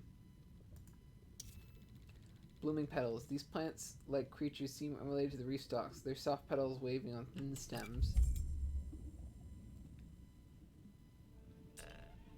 Feels good out to be in the sunlight again. To north, east along the finger of the reef. The transponder is at the tip. But just the tip. Let's see. New seeds. Cool. Anything else? I don't really need a second one. Unless it's, like, puzzle related. These bright, wide petals appear to be photosynthetic plants. They float on long stems, shifting and swinging in the water. These are beautiful plants, single petals shifting into the sunlight. Let's start logging data on them. Stalk barrier. A colony of stalks has twisted itself tightly across this gap in the rocks. Could they be protecting something? Let's find out.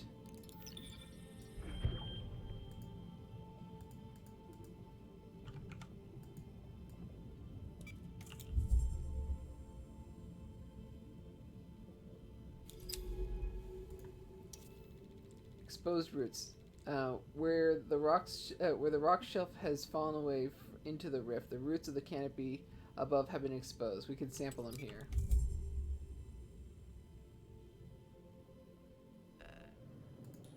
Taking some goodies.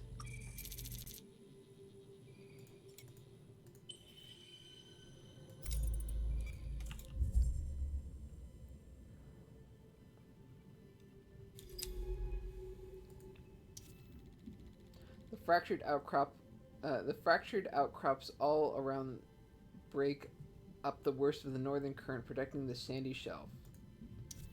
The outcrops on this shelf are cut through with huge cracks as if they were shattered somehow. What could have done this? While each plant seems to have a single wide petal, they group together, forming fields of blooms, all angled towards the sun.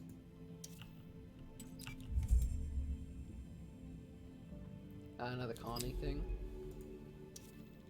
Petals seem to shimmer as if they twist and open. It is difficult to tell if this is voluntarily or part of the plant's own movement. The coloration of these canopies is much lighter than other stalks. They glow pale yellow in the light of Glycys 667 cc's 3 suns. This towering canopy of woven stalks pulsates in the soft current, the sunlight slipping through the gaps in its branches.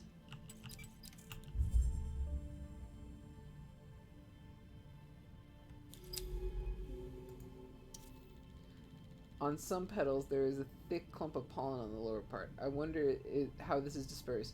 It seems too heavy to float away. Hey, shimmer blooms. Wide single-petal plants that come in a variety of hues. They appear to be primarily photosynthetic, produce a heavy, furry-looking pollen. I'm going to name these plants shimmer blooms for the way they catch the sunlight. Wish we could share these discoveries with Mine. There's still so much to say. High up on the wide canopy, I can see the stalks are twisted around strange ribbed growths. What are they holding up there? Bright petals line this part of this reef, shimmering and swaying, parting easily as they pass among their delicate forms.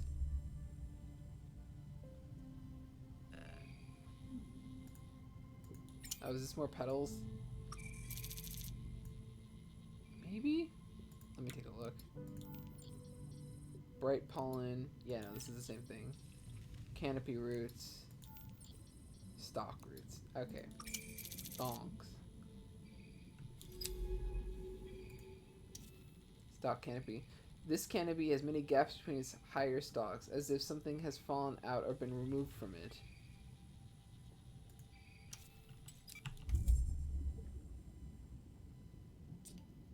Is that another way station ahead? Oh, maybe. Reef cap. Domed mushroom-like stalks which appear to support struggling stalk colonies with support of a supply of special spores. God, this is some hard words sometimes. Oh, and she just talked about a thing. Whatever, it was a way station. We know what's happening. In the center of the shelf is a beautiful clearing, screened from currents and predators. No wonder Mina set up a way station here. What's over here? There's a second pathway right over there. God, I have to go back now.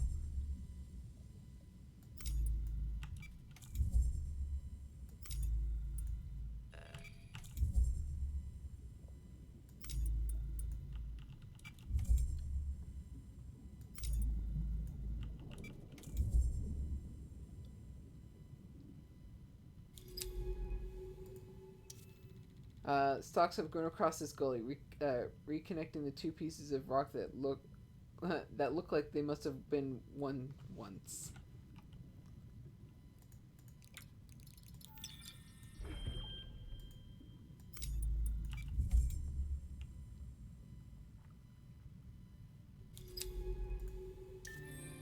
Table stalk.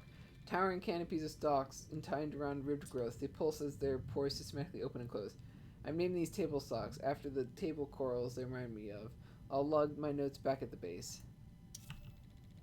Stress marks can still be seen along the edge of this huge rock, but it remains silent about its own history.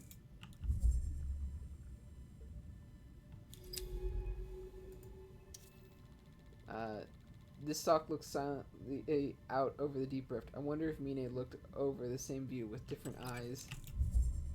Dude, you're getting really introspective for like the first hour of this game. Oh yeah, there's more of those. Slash stalk. This bubble-coated stalk has large gashes inside. It seems to be shriveling away. Its exposed tissue will be easy to sample. What'd you do?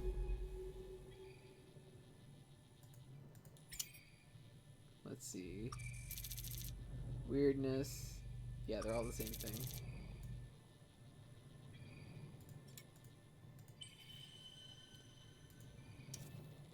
Across this wide rift, the tall rock walls of the reef's second finger can be seen. What wonders lie inside them, I wonder. I can't go there. Dang. There's a thingy over here, and I want to know what it is. Or is it just that? It's just another spore catcher. Okay, whatever. Let's go back this way then.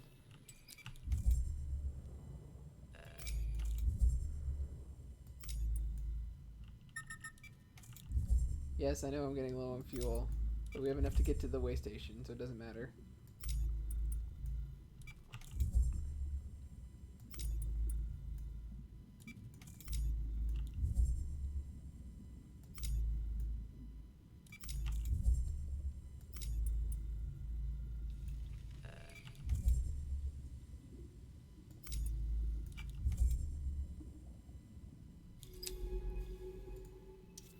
Way station. In the scattered shadows of golden canopies knee-deep in shimmering petals, this way station is silent. These descriptions are getting very fanciful. Okay, I'll open up the terminal. Let's see what data we can scope from this place. Tell me about your secrets.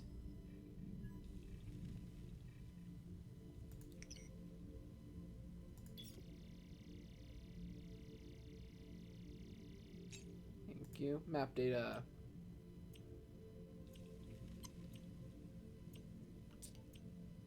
The log suggests Mine was using this as some kind of staging ground for expeditions over the drop-off.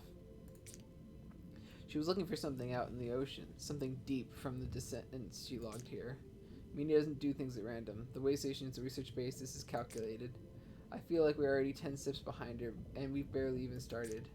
Let's get to that suit transponder. It isn't far from here. If we head straight north to the shelf's edge, it should be there.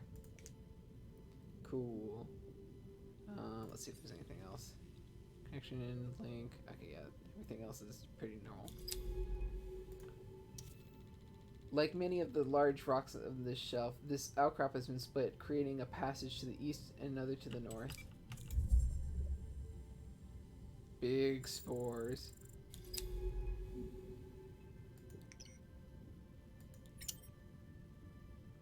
Let's see.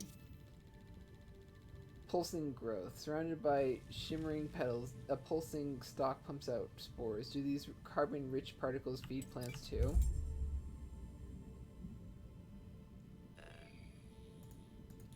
Are these the same things we've seen already?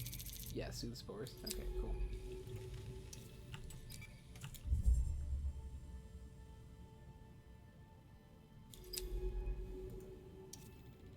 From the cover of this canopy, I can see a series of tall pillars out to the east, each one topped with a garden of unknown life.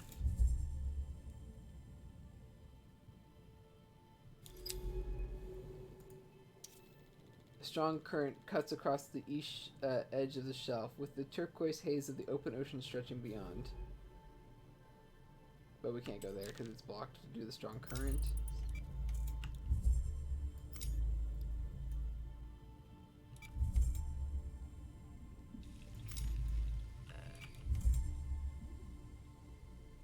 I wonder what the spores would taste like.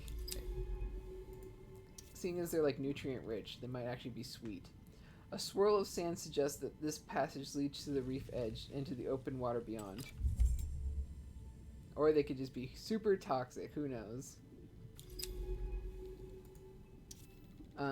This side of the finger feels exposed, but thanks to its current splitting outcrops, it remains in a bubble of calm.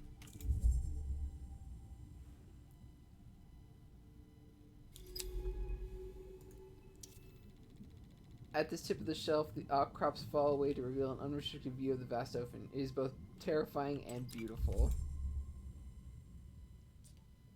I see something at the edge. Ah yes, the thingy.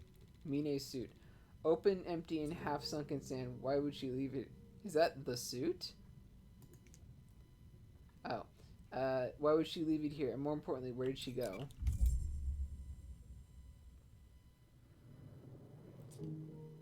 Definitely Mine's suit, but no Mine. Surely she isn't. Okay, let's not jump to conclusions. I want to take a look at this. It can't have been long Most of it is still in good condition, but how to get out here? There's no evidence of injury. A malfunction, perhaps? What do you think? No, you're right. Then she left it on purpose, abandoning it. Did she intend for us to find it? Mine, what did you get yourself into here? It's better equipped than our suit, but the seals have started decaying.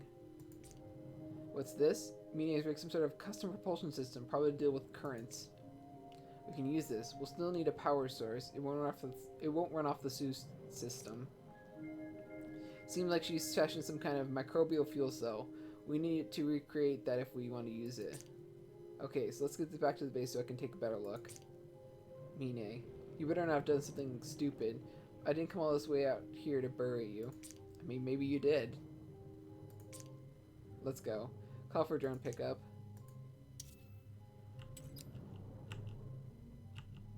What do you mean call for drone pickup? I have to go back to the base to do that. Oh, do I not actually have to? Oh, that's interesting.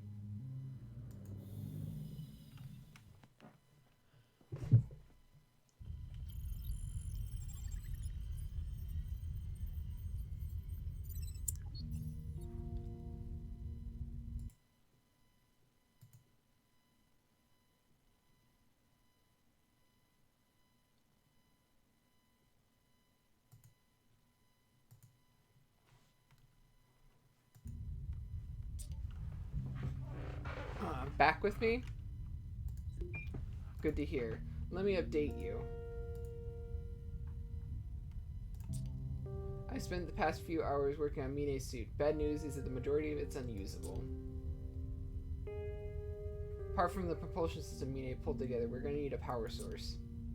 Mine's suit logs mention her building a fuel cell using microbes from the Western Reef. But they don't say much else. She's been incredibly secretive while she was here, covering her tracks across the reef as if there was someone watching. Or she just... I don't know. The Mine I knew was tricky, complicated, but not paranoid. Either way, if we want to recreate her propulsion system, we'll need those microbes. When you're ready, let's head to the Western Stock forest and see what we can find.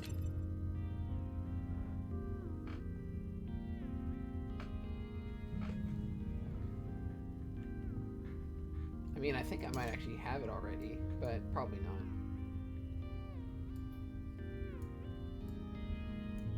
I can't get to any of these. I wanted to get to this, but it didn't let me.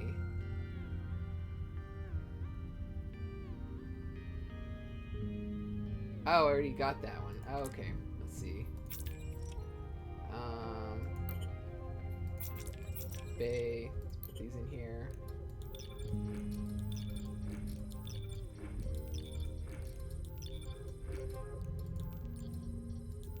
These are just shell sacks. Okay, cool.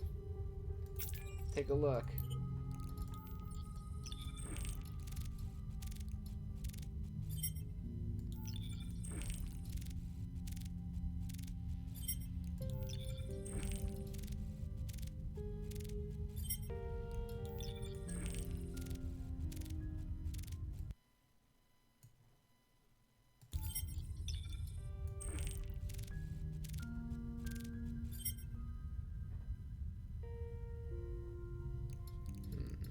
Let's see.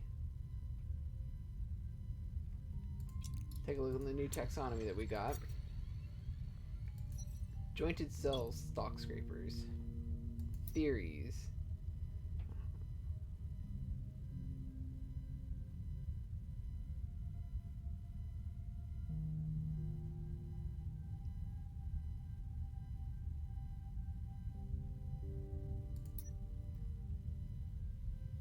That's a horseshoe crab. That's just a horseshoe crab right there.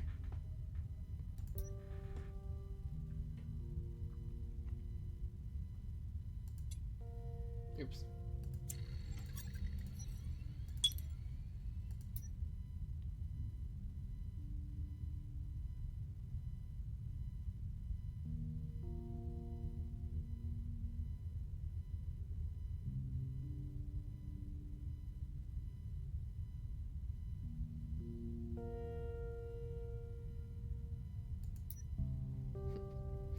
Take a look at these nice tubes.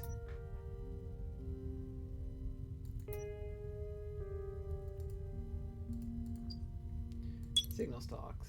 Let's see.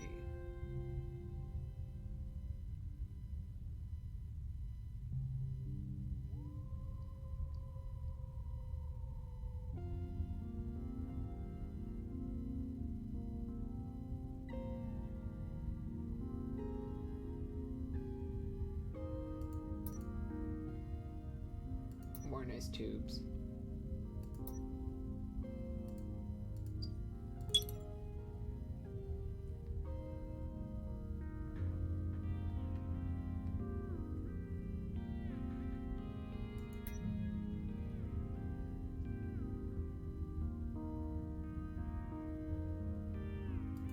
I thought for sure that we'd have the ones that we already need, because I remember one of them already being a fuel source.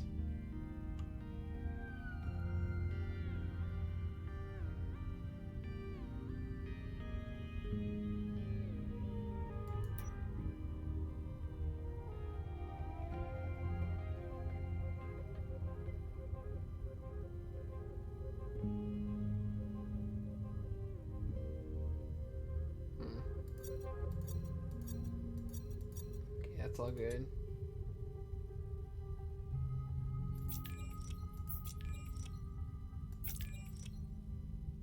What do you want?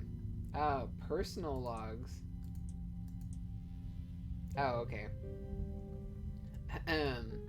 Mine is gone. She left behind one hell of a mess. This base is falling apart, cannibalized to build way stations out in the ocean. The communication array sliced away, life support failing, which she did even command. Where did she even commandeer this research base from? There's no way Baklai would have supplied it willingly after what she did to them. What did she call for? What did she call me out here for? To witness her disappearance, or did she simply want me to encounter, as she did, the impossible life of this ocean? How could it have gone from ignored for hundreds of years of exploration and conquest? There are too many questions to even begin. All I can do is keep an account of what happens here, so that I can't answer these questions. Somebody else might. It'll be weeks, maybe months, until the next ship passes close enough to pick up my shuttle transponder.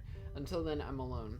This place is unbelievably important. Our first contact with life beyond Earth, but something else is happening here too, and I need to know what it is.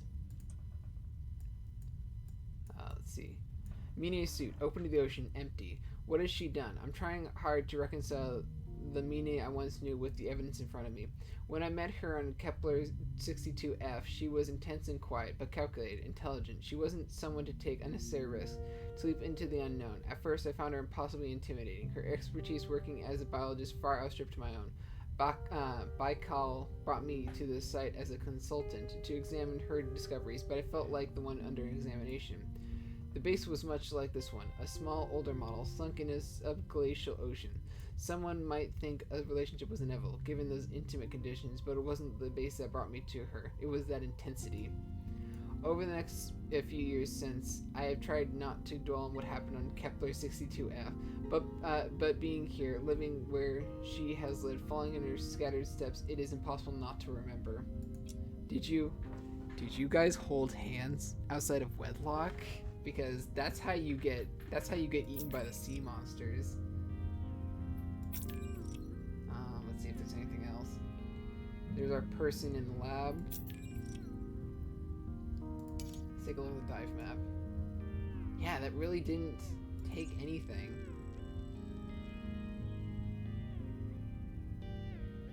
This one we can't get to.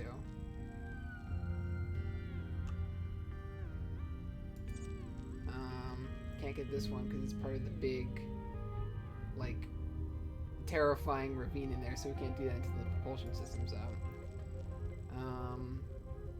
Table stock. God, that one's a huge pain in the butt to try and get to.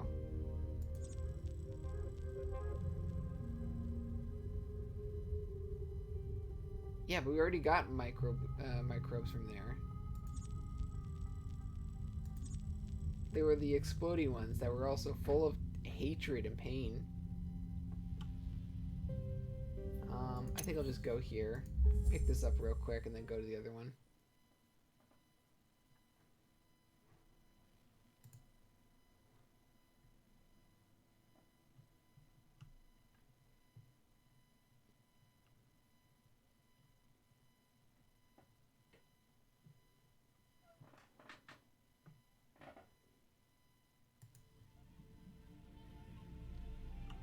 took a little while. Okay, let's see what we got.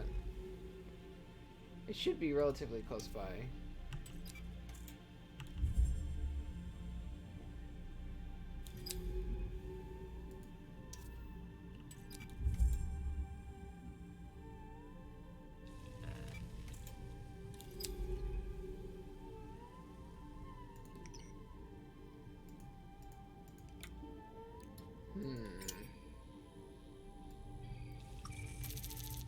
I mean, we have Soothe Spores, but we already used those. Or did we? Did we actually pick up any of them and put them in? I'll grab one, just in case. I don't remember what their icon is.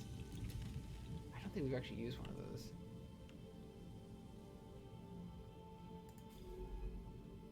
Is it over here? This is weird. Like, it should be right around here, somewhere.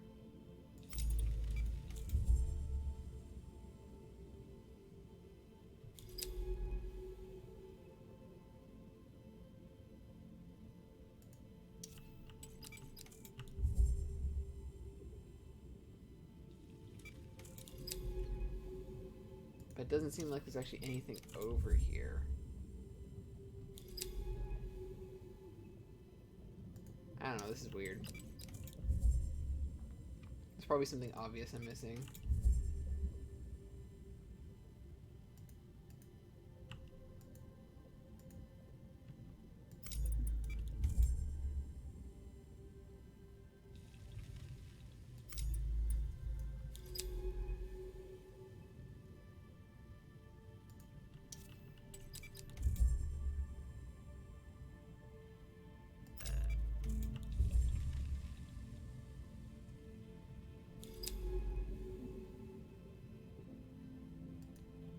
Maybe it has something to do with, like, resurrecting a bunch of these? I don't know, I'll try it real quick and see if it does anything. But it does mean I want to get, like, another one of these real fast.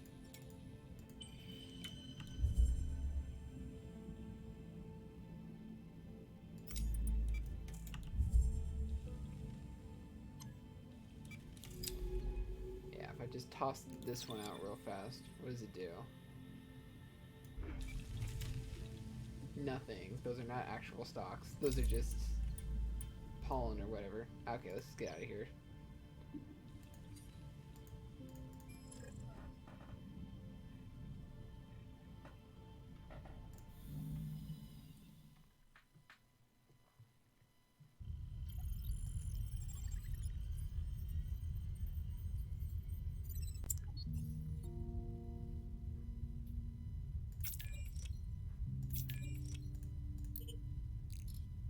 I didn't actually have this in here. Okay.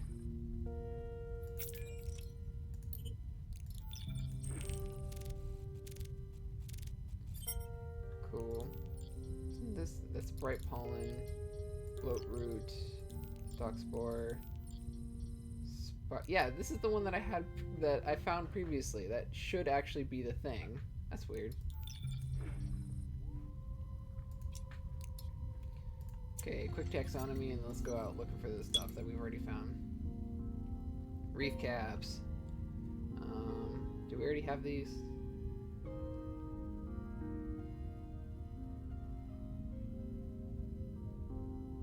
Here we go.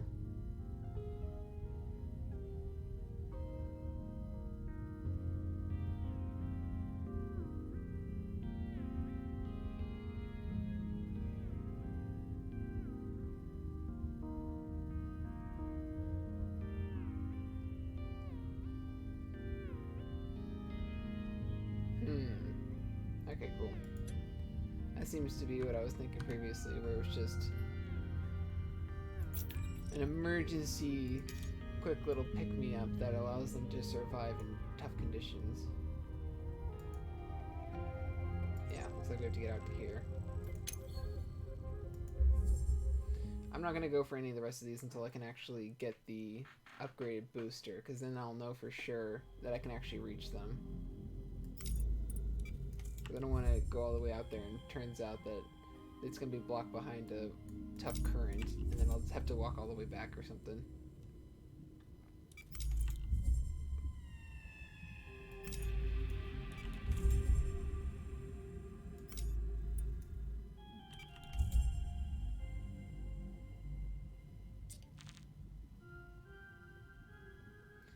Means map mentions a microbe which only occurs in this stock forest. If we can find 4 healthy colonies, it will make the ideal basis for the propulsion system's fuel cell. Okay. Let's put it this way. It is in fact not healthy.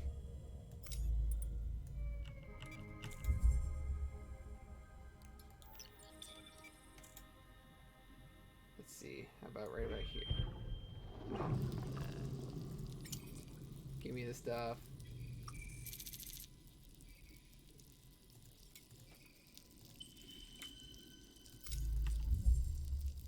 We need to break them open somehow. We can sample the microbial colony inside. But I do need more of these shrink spores. Let's see if we can respond to shrill sacks.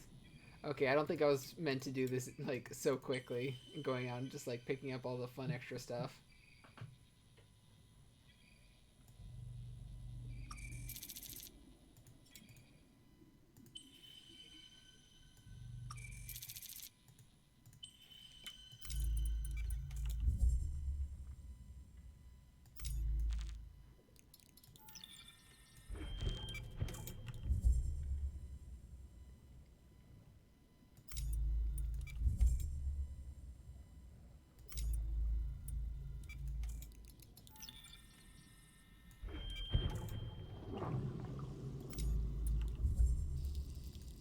Gross, gross, gross, gross.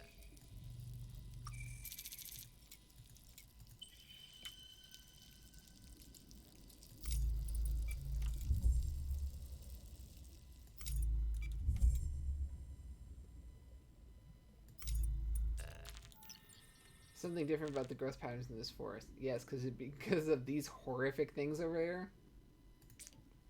The ones further south were more chaotic, but these stalks are almost arranged in avenues or terraces. Do you think they might be protecting something?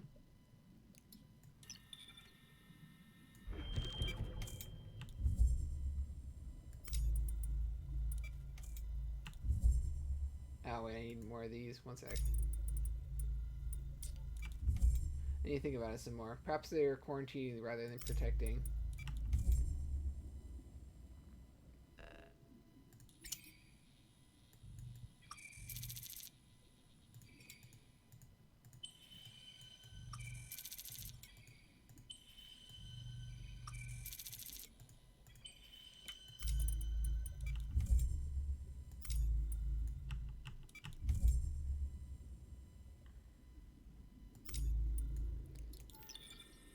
Skaboom.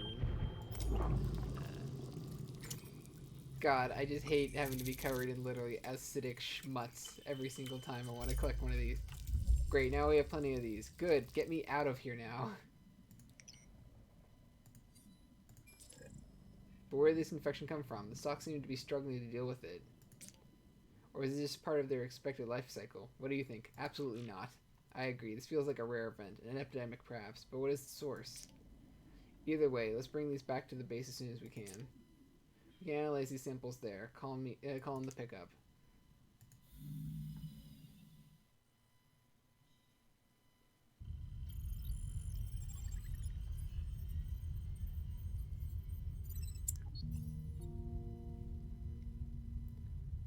Let's see. Hey, you ready to get back to work? Yes. Great, because I've had a very productive few hours. I've been working on that propulsion system. We used those 4 microbial samples to grow a new colony in the lab. Ooh, that was a bad idea. Then I transferred it to a secure containment capsule, nice and snug. I followed what I could from Mina's notes on building a microbial fuel cell. It's all loaded into the suit. The MFC fed directly from our reserve oxygen supply. Now we just need to take the suit out for a dive to test it. It's going to take plenty of oxygen to fuel colonies, so bring any samples that'll help out. Make sure not to take any that we haven't put through analysis in the lab level first. I don't want to burn through hours of research material just to get a power boost. This propulsion system will let us pass through strong currents and move more quickly. We should be able to cut across the rest north of the way station and see what the bloom finally is. Ready when you are. Cool.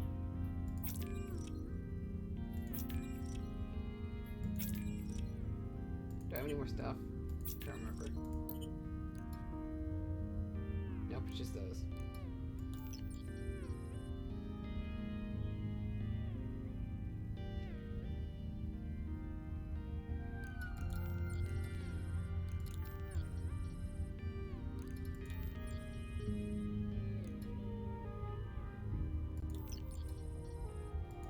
lot of stuff that's actually oxygen rich.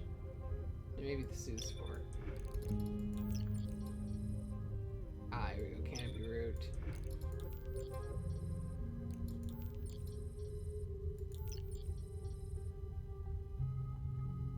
Bloat root, okay.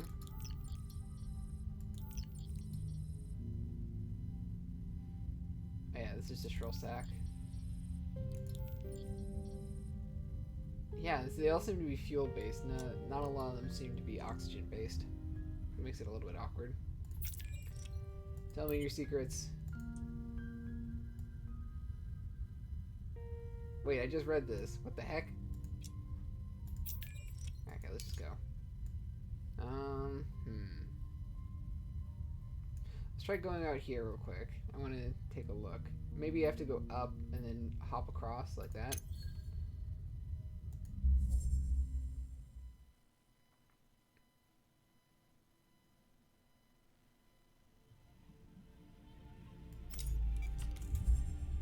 Okay, so you'll find the controls and the utilities where sampling is and everything else. Once you found the propulsion system, let's try it out. Okay, in a second. But remember, it uses oxygen, so be careful. When you've got the hang of it, let's try to cross the northern rift.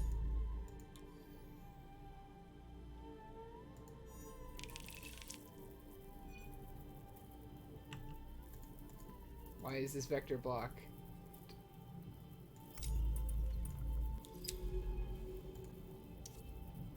Spin me across. Dang it. Why? Ah, there we go.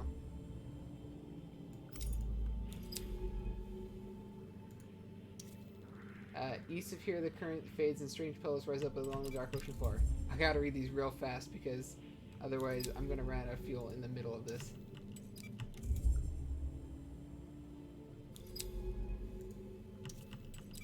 Pillar garden, cool. Okay, both of you gotta stop. Thank you.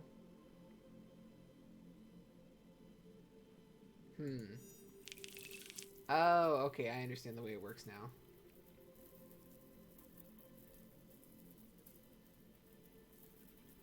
It only decreases. Okay, that makes more sense.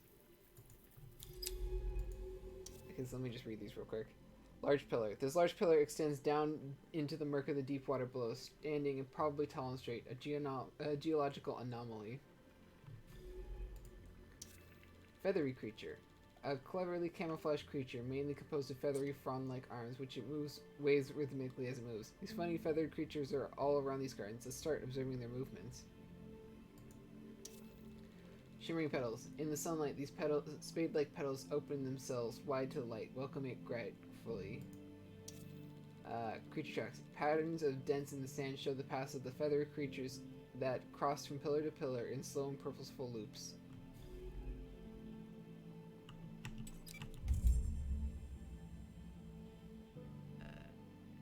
Ooh, samples. Let's see what we got. A new sample, yay. Though that does mean I pretty much... I'm just gonna use this real fast. Here we go.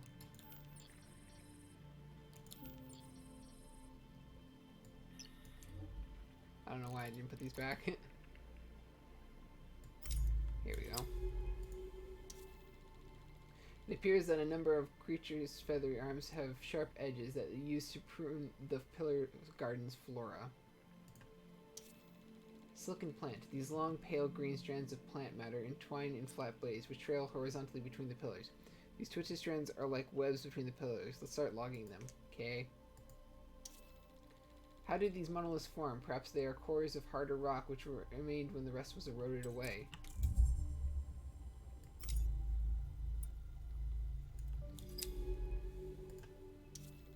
These silken strands meet in places and become tangled in one another, forming complex webs that are slow to navigate. Some of these pillar tops are very small, but that doesn't seem to stop the petals colonize them with their bright shapes.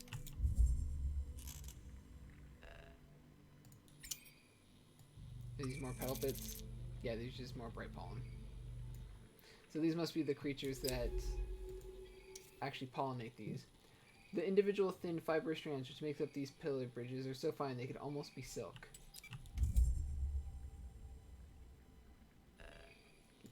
Can I take a sample of the bridge? Yep, here we go.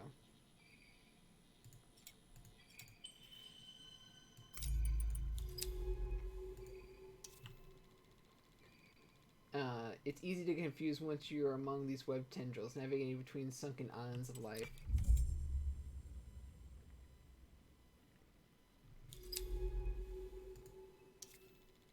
I've observed these feathery creatures moving between the pillars along the web-like plants that connect them. These trailing plants can be of great length and appear to only grow from the sides of pillars. How do they form? Observing the underside of these plants, I can see a layer of pores, stomata, and perhaps for waste release. I have observed these plants in shades which stretch from bright green to ivory white. Is this an indicator of their age or health? It seems that if they're knocked off a surface, these creatures can swim but very inefficiently. Must be an emergency measure. The tendrils seem to be avoiding this pillar. In fact, they may appear to be avoiding the main shelf of the reef altogether. What do we got?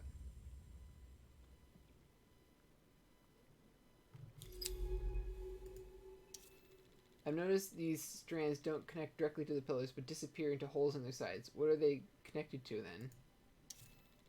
This tendril has to stretch a long distance to bridge these pillars. How do they support like this? How do they grow like this without any support?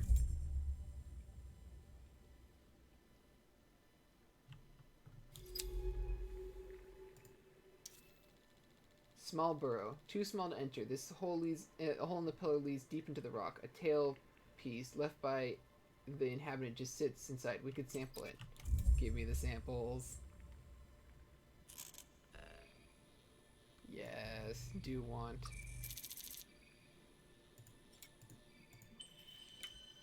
More samples is always good. Sea silk. Long strands of pale green and white plant matter that twist into broad flat bridges and webs between the pillar gardens.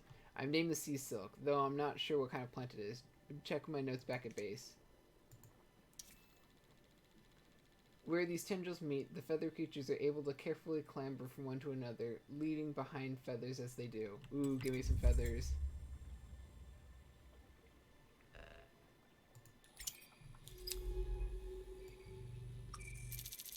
Oh, we already have a shed feather. Let's see. Shed tail, succulent strands, shed feather. There we go.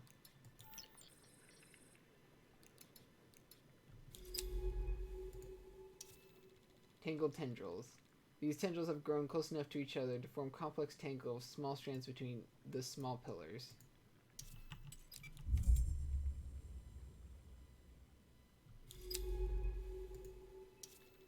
This pillar top is a little sparser than some of the others. Perhaps these more southern pillars have only been recently seeded.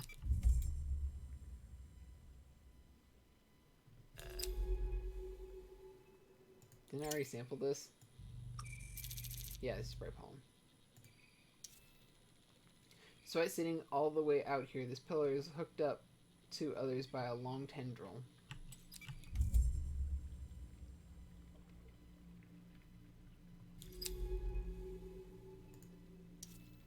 Burrowing creature. When disturbed, the segmented creature shot out of its burrow, ejecting grit and sediment as it swam away. Quite the surprise. These creatures are tricky to catch a glimpse of. Let's see if we can scare up a few more. Down here, only a single bridge leads from pillar to pillar, a lone creature braving the currents as it crosses.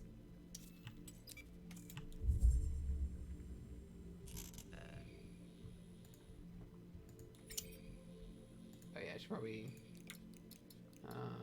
let's do this one.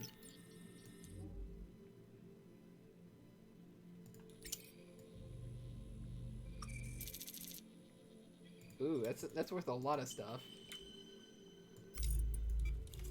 See if there's anything else. Ah, here we go. It appears that matter from the bloom, such as pollen, collects on this creature's feathery arms. Is this intentional? I mean, like, as intentional as evolutionary design can be. I think it's just nice that it happens with that, and they work with each other.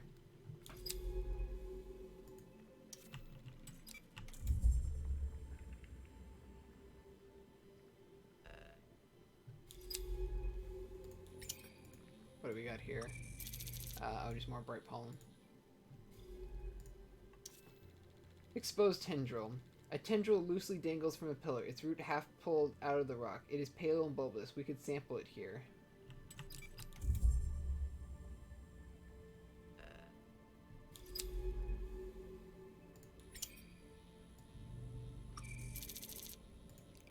God, I'm just using up so much of this stuff.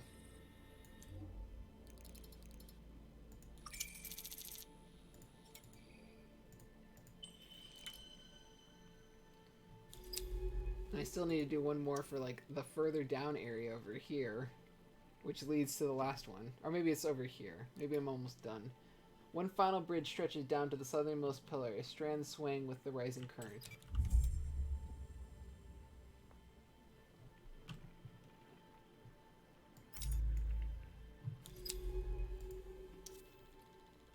Hold pillar. Despite being so thick, this pillar is cut through with small holes, and on its top a couple of shell plates catch the light.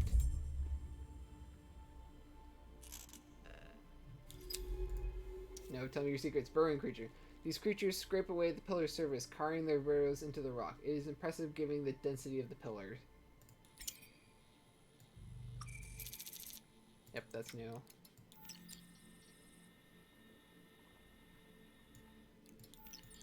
There we go.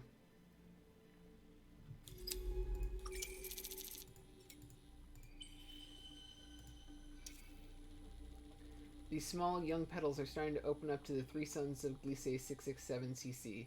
This place will be even more beautiful one day. But for right now, give me some samples.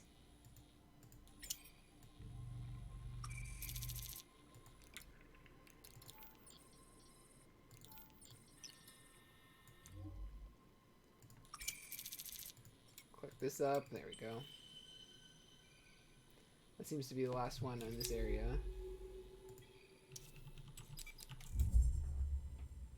I'm gonna just check out this the one last top part over here again. See if I missed anything, and then head back because oh my god, I've got so much stuff.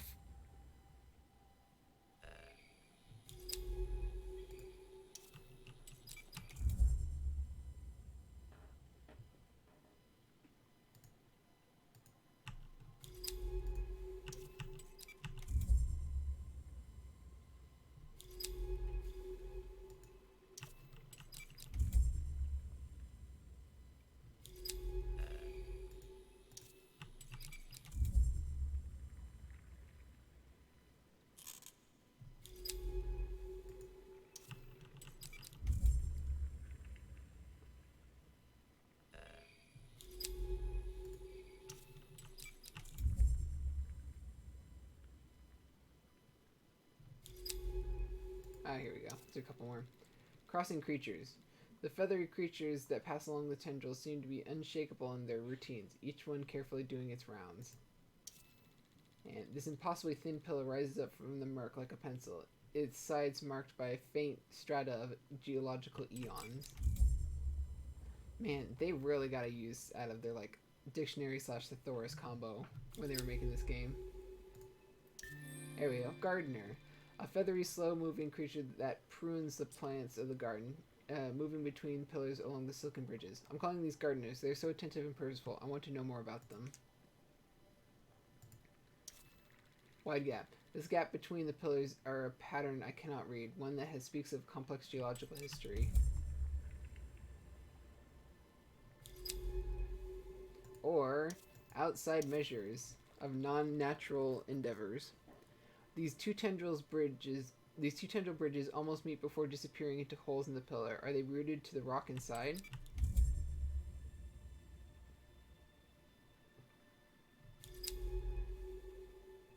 Let's see. The tendrils between the gaps between the tendrils are webbed with almost fine strands, almost invisible to the naked eye. Oh god, it's more samples.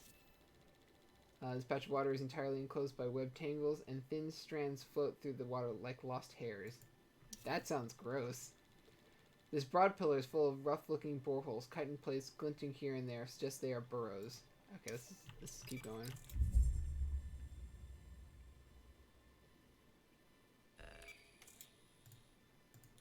Show me your samples.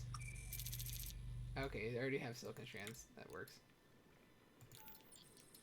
Got canopy root, bloat root, shed feather, silken strands, shed tail, feather arm, silken root. Wait, I have 2 silken roots? I know, I have canopy root and silken root. And it's right next to silken strand, that's why. Chitin plates and a petal shoot. Okay. I wish there was like a little thingy that would tell you if you had actually studied the thing or not. Oh yeah. Scan this. I have observed these creatures have a bright tail lure made from many thin pointed plates. I wonder what its purpose is.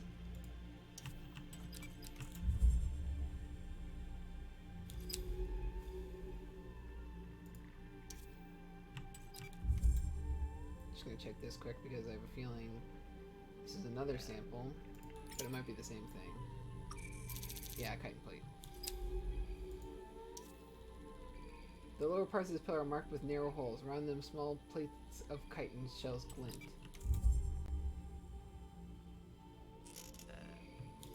No, you could. Ah, dang it. Let me study you.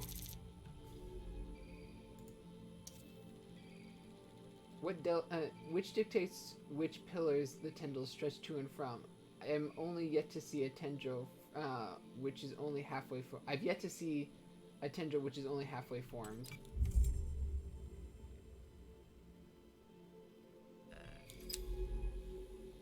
There we go. Pillar worms. These long segmented creatures with distinctive bright tails burrow into the hard rock of the pillars to protect themselves. I'll name these pillar worms. They seem to have burrowed all over this place.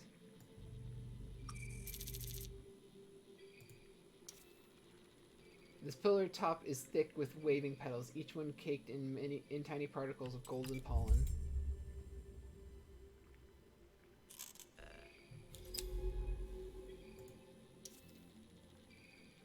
These flaked tendrils are flat like blades of kelp and hold themselves taut between the pillar tops. Yeah, I'm thinking all of these are pretty much, all the sample ones are ones we've already seen, so at least it's not too bad if we find like a new one. Between the pillars, bright green webs of twisting tendrils extend, forming thin pathways from garden to garden.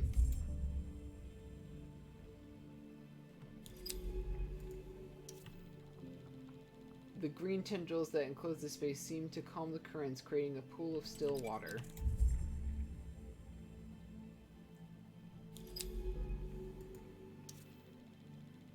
The green tendrils don't seem to reach east beyond this point, preferring instead to turn back into the protected water south of here.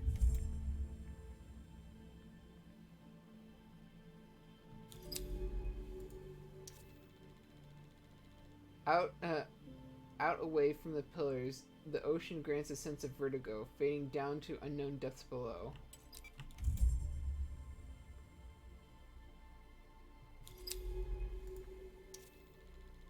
This pillar, unlike others, lacks a garden of its own. Have the plants been cleared, or have they simply not reached as far yet?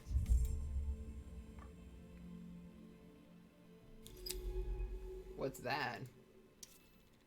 Vast shape. The lights of the system's 3 suns falls onto something amber and huge to the east. It is almost like a pale orange cloud. Let's take a look at it.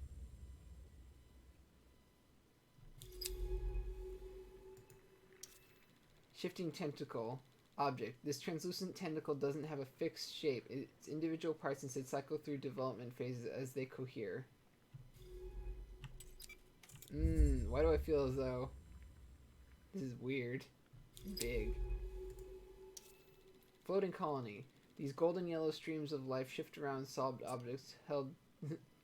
This creature is impossibly large. I don't even know how to start logging data in it, but I'll try. Yeah, this seems really big. This seems like a weird creature. Held suspended in the water. Are these bones, rocks, or something else? This hard barrier is webbed with pulsing nodes. To gain access, we would need to slice through it somehow. Ah, I get it. What are we looking at here? This appears to be a huge colonial life form. It's made of pilgrims. There are passages inside, but unless we can cut this barrier, we can't reach them. This golden colony is overwhelming. Where do you even begin? Thousands, maybe hundreds of thousands of zooids make up its shifting interior. It seems that the zooids are split into specialized functions and forms, from jellyfish-like medusaloids to balloon-like bladders of gas. Yo, this thing is weird and cool. Can we become friend with the giant, like, weird blob creature? It's not even a blob because it's not even a single mass.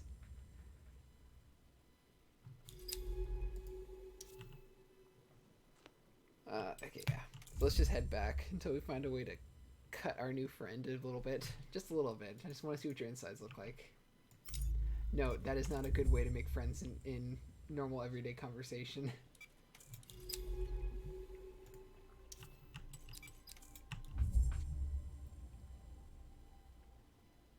I'm trying to remember, I think there's like one more I didn't take a look at. Yeah, but what the heck is this thing? Yeah, I think we're all good. That was the last of it.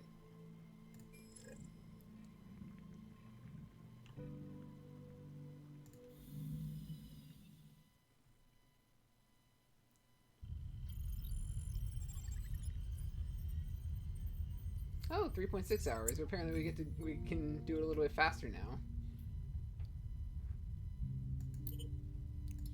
Let's put all the stuff in here now.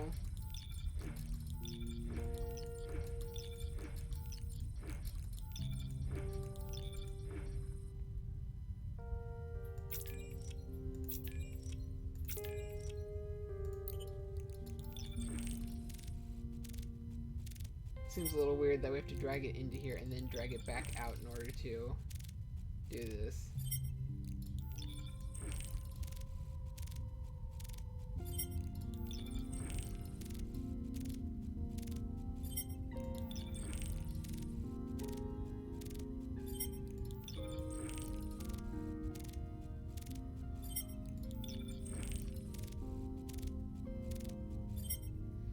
Cool. Let's see. Tell me about your taxonomies. Bristle carriers. Okay, yeah, there's a lot here. So I'll just leave these up for a couple of seconds so you can read them.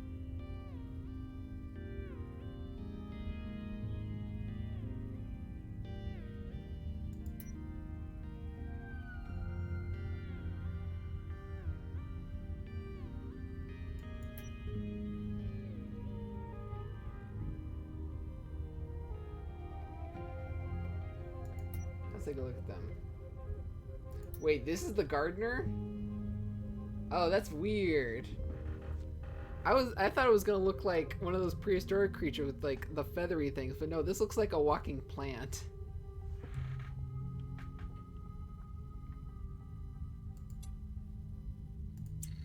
Also, that slightly jazzy name of like, where is it? Look at its small, simple eyes.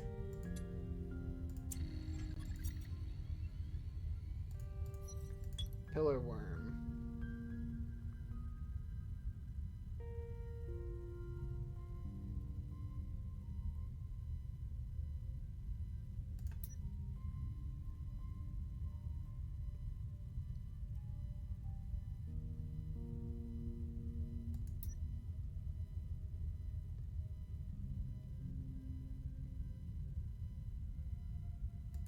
What would it look like? Ah, cool. It's like a particularly metal centipede.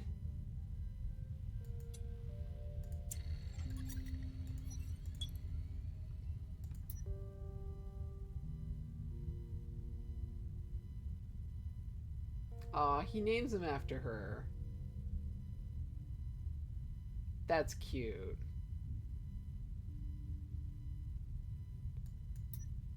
The little pretty ones. Or he named them after her.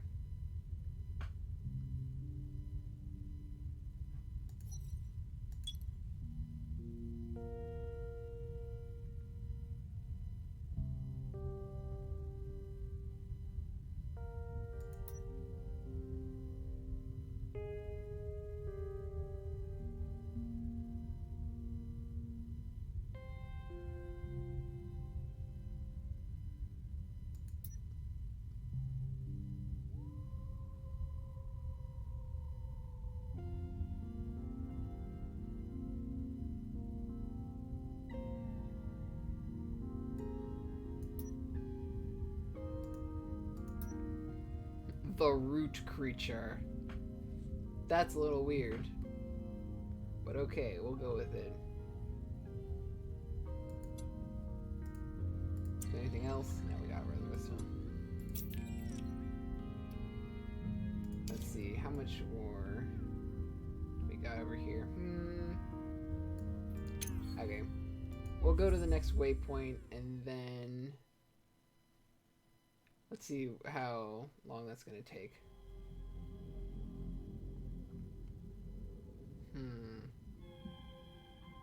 Okay, I have to go up here.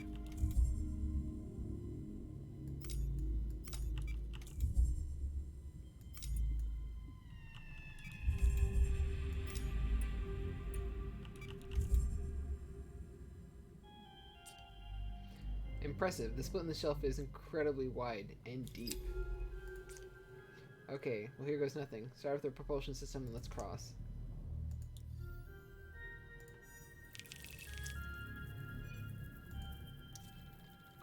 Flecks of spores and other organic materials whip past in the current, dragged into the dense stalk patches in the west.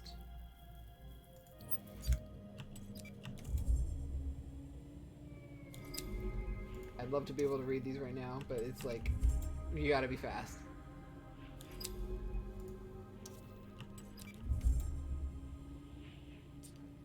Something on the other side, a huge green cloud rising up from the shelf.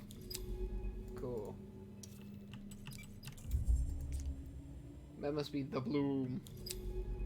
Amazing.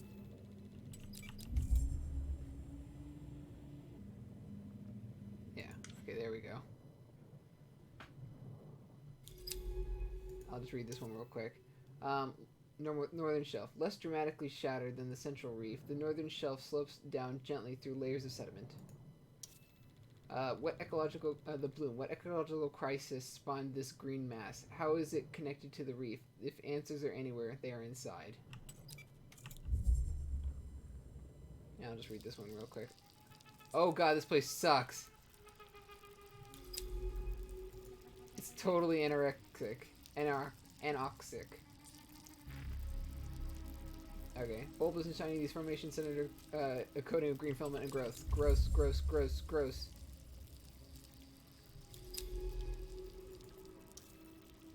These pale, delicate fans are almost bone white against the crowded green. Okay. Oh, the water. Okay. Whew. Ah, there we go. There's life, still hanging on this toxic bloom, creating safe zones in order to thrive. Perhaps these creatures can help us learn how to exist in these toxic conditions. I'm just gonna take a bunch of these. Let's take some samples and see what effects they have on the bloom while we deploy them. Oh, oxygenation areas. Got it.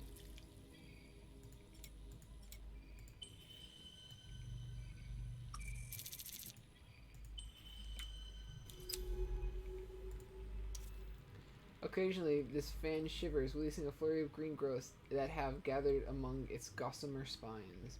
Gossamer is a good word. I like that one. This fan sits among shards of rock, trembling in cyclical currents of the bloom. Bulbous and shiny, these formations sit under a coating of green filaments and growth.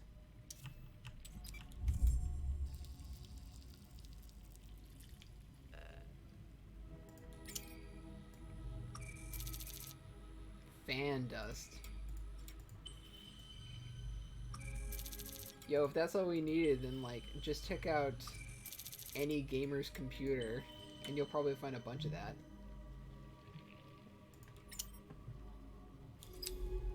Okay, let's see what we got. Here the rock shelf of the reef flakes away into large, fragile sheets with a razor-sharp edge. Away from this rock outcrop, outcrops and fans, the visibility of the boom falls to near zero. Great. A rise of silver fills the depression created by the corrosion rock shelf. The tip of a shell pokes above it. Is that an eye?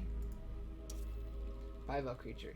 This bronze shell sits half buried in the sand. What creature lives inside it, and how can we tempt it out? There's some kind of shelled creature hiding in the slit over there.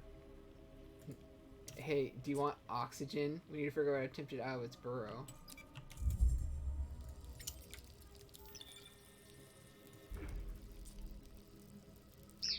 Perhaps a sample from elsewhere in the bloom. We have tempted it out.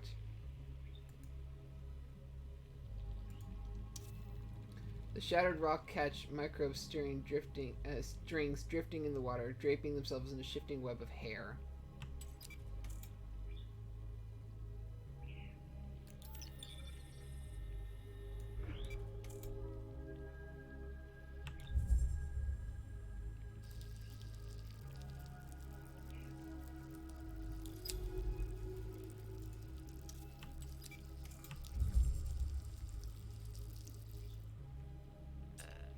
The bloom was vast. What could cause and sustain these processes on such a scale?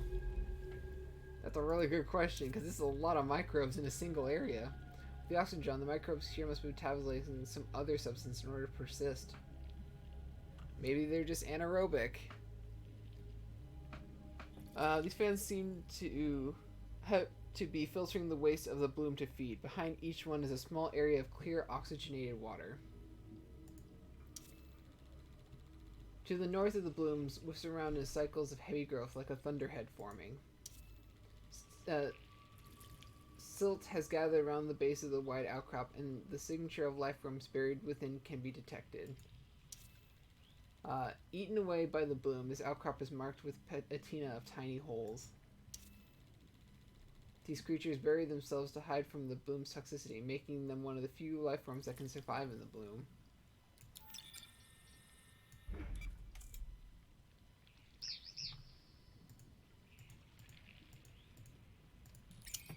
First off, I want to gather more of these.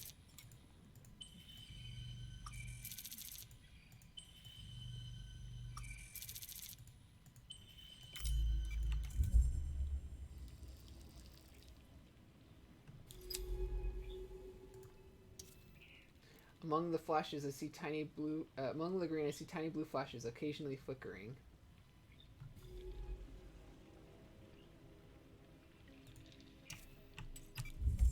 Is there anything up here? Yes, there is. Another filtering fan.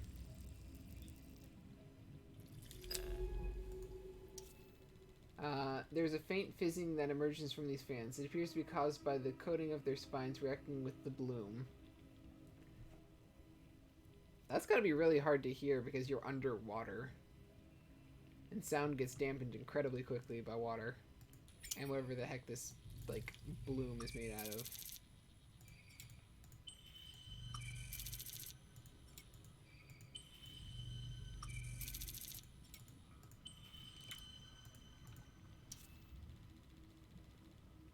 The currents of the bloom grow stronger as I move away from the rocky outcrops of its southern side.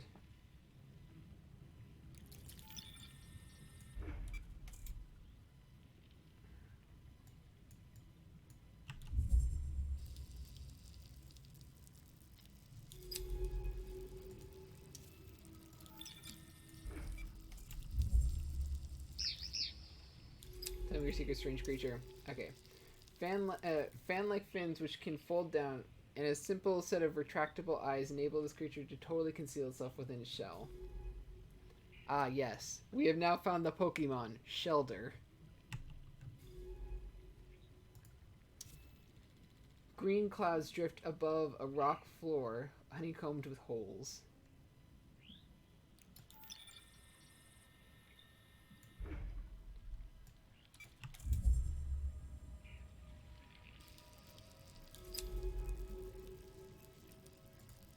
Oh, there seems to be a huge oxygenated area over there.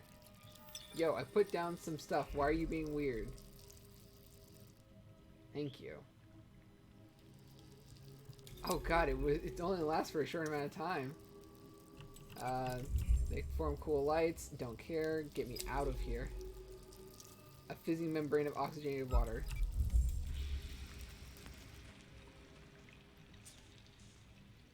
This is what allows species to survive here in this constant toxicity. Oh my god, it's like being a streamer on Twitch. Let's see. Silicate skeletons. The ornate domes and pore spheres of these skeletons glint with their purity of the silica growths.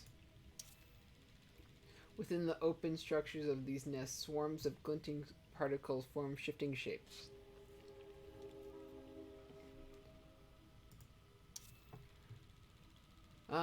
Within these complex transparent structures, the blurred activity of many individual creatures can be seen. This must be nests. These swarms of bright creatures provide vital safe zones in the bloom. Let's start logging data on them.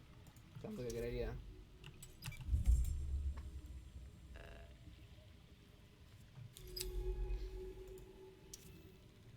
A small construction drone from the base, corroded beyond use. What was Mine building out here? Yo, that's a real good point.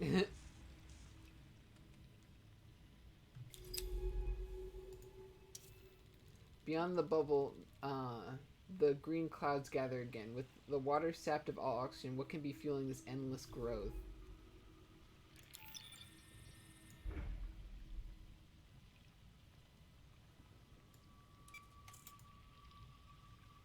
God, they just don't happen anymore. How much? What's the... Like 7%. I'm gonna have to eat some of them. Just to get through this part.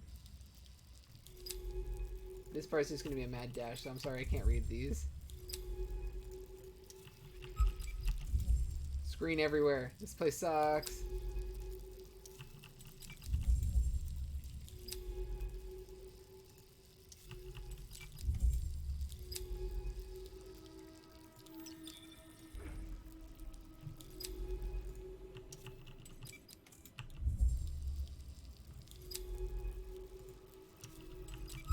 There we go. Whew. Hey, a new base. Oh my god, that was terrible. What is this? Ooh, new animal. These colonies do well to hold out against the bloom. These beautiful lifeless shape, and individual creatures seem to be able to digest the microbial growth. We can use this. We should try developing a colony to see if we can create our own safe zone inside the toxic flood. These beautiful lifeless shapes, like a sculpture's abandoned works, gather along the way station, rocking gently in the current. Like the nests themselves, which are woven from transparent threads, the bubbles which protect them also seem to have delicate skin. And from here, the bloom rolls out over a vast plain, scraped clean of sand by vicious currents. This is as far north as we will go. Probably a good idea.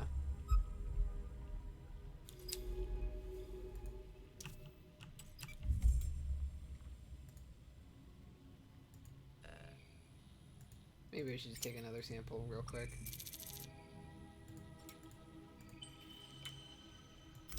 I don't know how weird you're gonna be about it. What did it say? It must have been a struggle to assemble this metallic cage of the metallic cage of the waste is so deep in the bloom. What let Mine out here? Perhaps the fact that it's a cool ass like biological event. Finally, a way station. With this active, we can call for retrieval all across the bloom, useful when we run low on oxygen. Open the terminal and we can resupply, and see if Mine left any map data behind.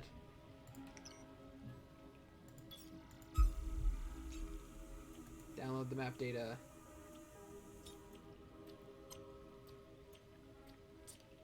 Okay, I've got her logs here. A lot of trips back and forth between here and a laboratory?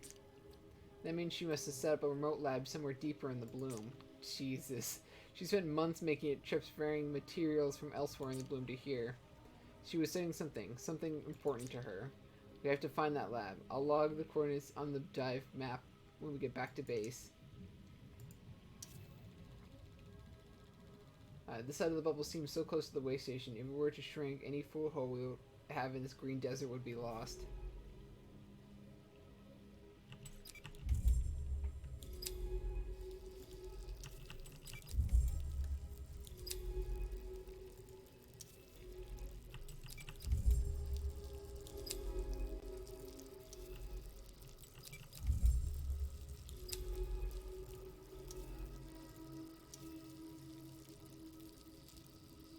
Ah.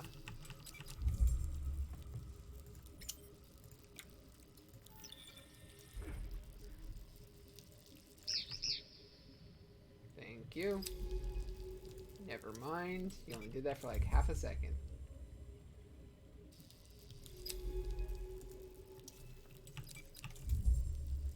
I just want to scan all of these real fast so that I don't have to come back here. Okay. Bloom fan. Pale, delicate fans that feed on the bloom by filtering it through their bodies using a catalytic dust to counter its toxicity. I'll name these bloom fans. When we finally get out of this place, I'll update the basic taxonomy logs. The rock floor here is covered in a thin layer of silt, unmoved by creatures or currents.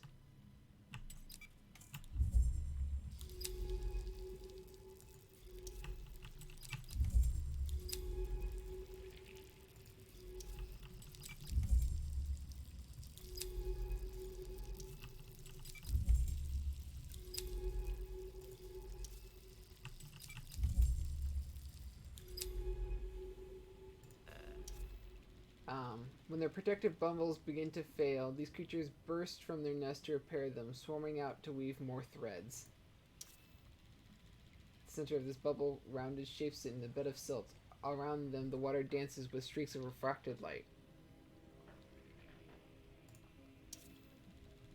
Open geometric forms, beautiful and strange, sit huddled within the skin of the bubble.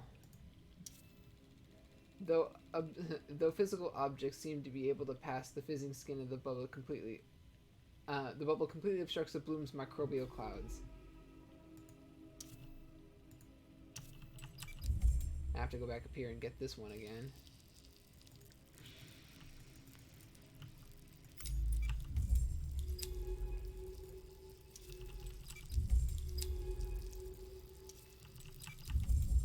More metal debris. That's weird. An abandoned base. God, I would love to be able to read these. There we go. There's the second bivalve creatures. These strange little creatures, Sure, why not? Hi, I'm literally your suit trying to keep you alive right now.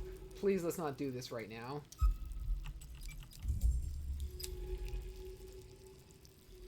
Okay, I need to create a spot now.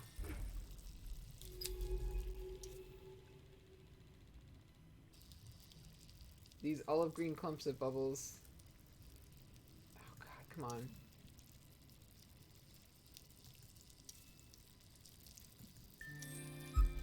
Bloom froth.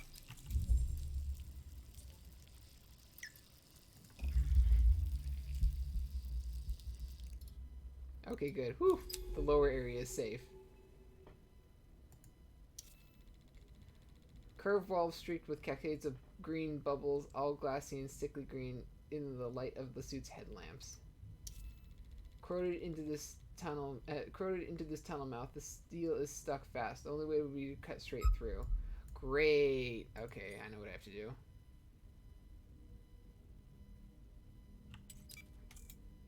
Ooh, I'm gonna have a problem in about 3 seconds when I freaking die.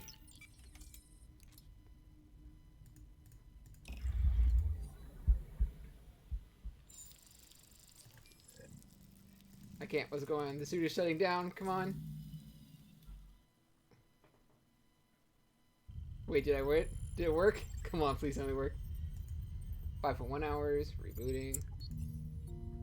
Yes, we got it back before we died. Hey, you back with me? Good. I wanted to ask you something about the blue. I've been trying to understand what is causing it. Seems unlikely that we're looking at a stable ecosystem. It has to be a unique event. And yet the creatures have rapidly and effectively adapted to these conditions. How is that possible? There's something that we aren't seeing. Something Mine was investigating too. Do you think she knows something we don't? Yes. She has to. Maybe she's holed up in the lab mentioned in the map data, waiting for us. Let's find that lab. Cool.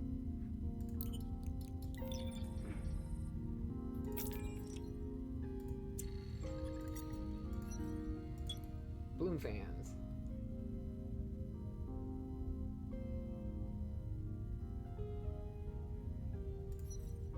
Bivalve bloom plans.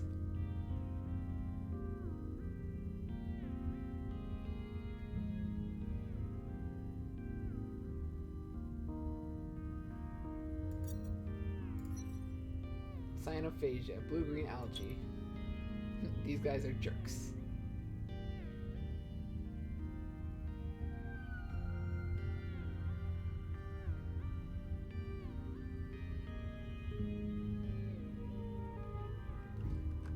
Okay. Let's see. Is there anything else besides going back out? Okay. That's going to be all for today. I'm cutting it a little bit short because this game is like 90% reading and my voice is starting to hurt. So I'll see you tomorrow for continuing this. This game's pretty fun so far. It's a little weird sometimes trying to get around place to place because it's just so slow. But it's a very chill and fun game. Alright. See you next time. Bye-bye.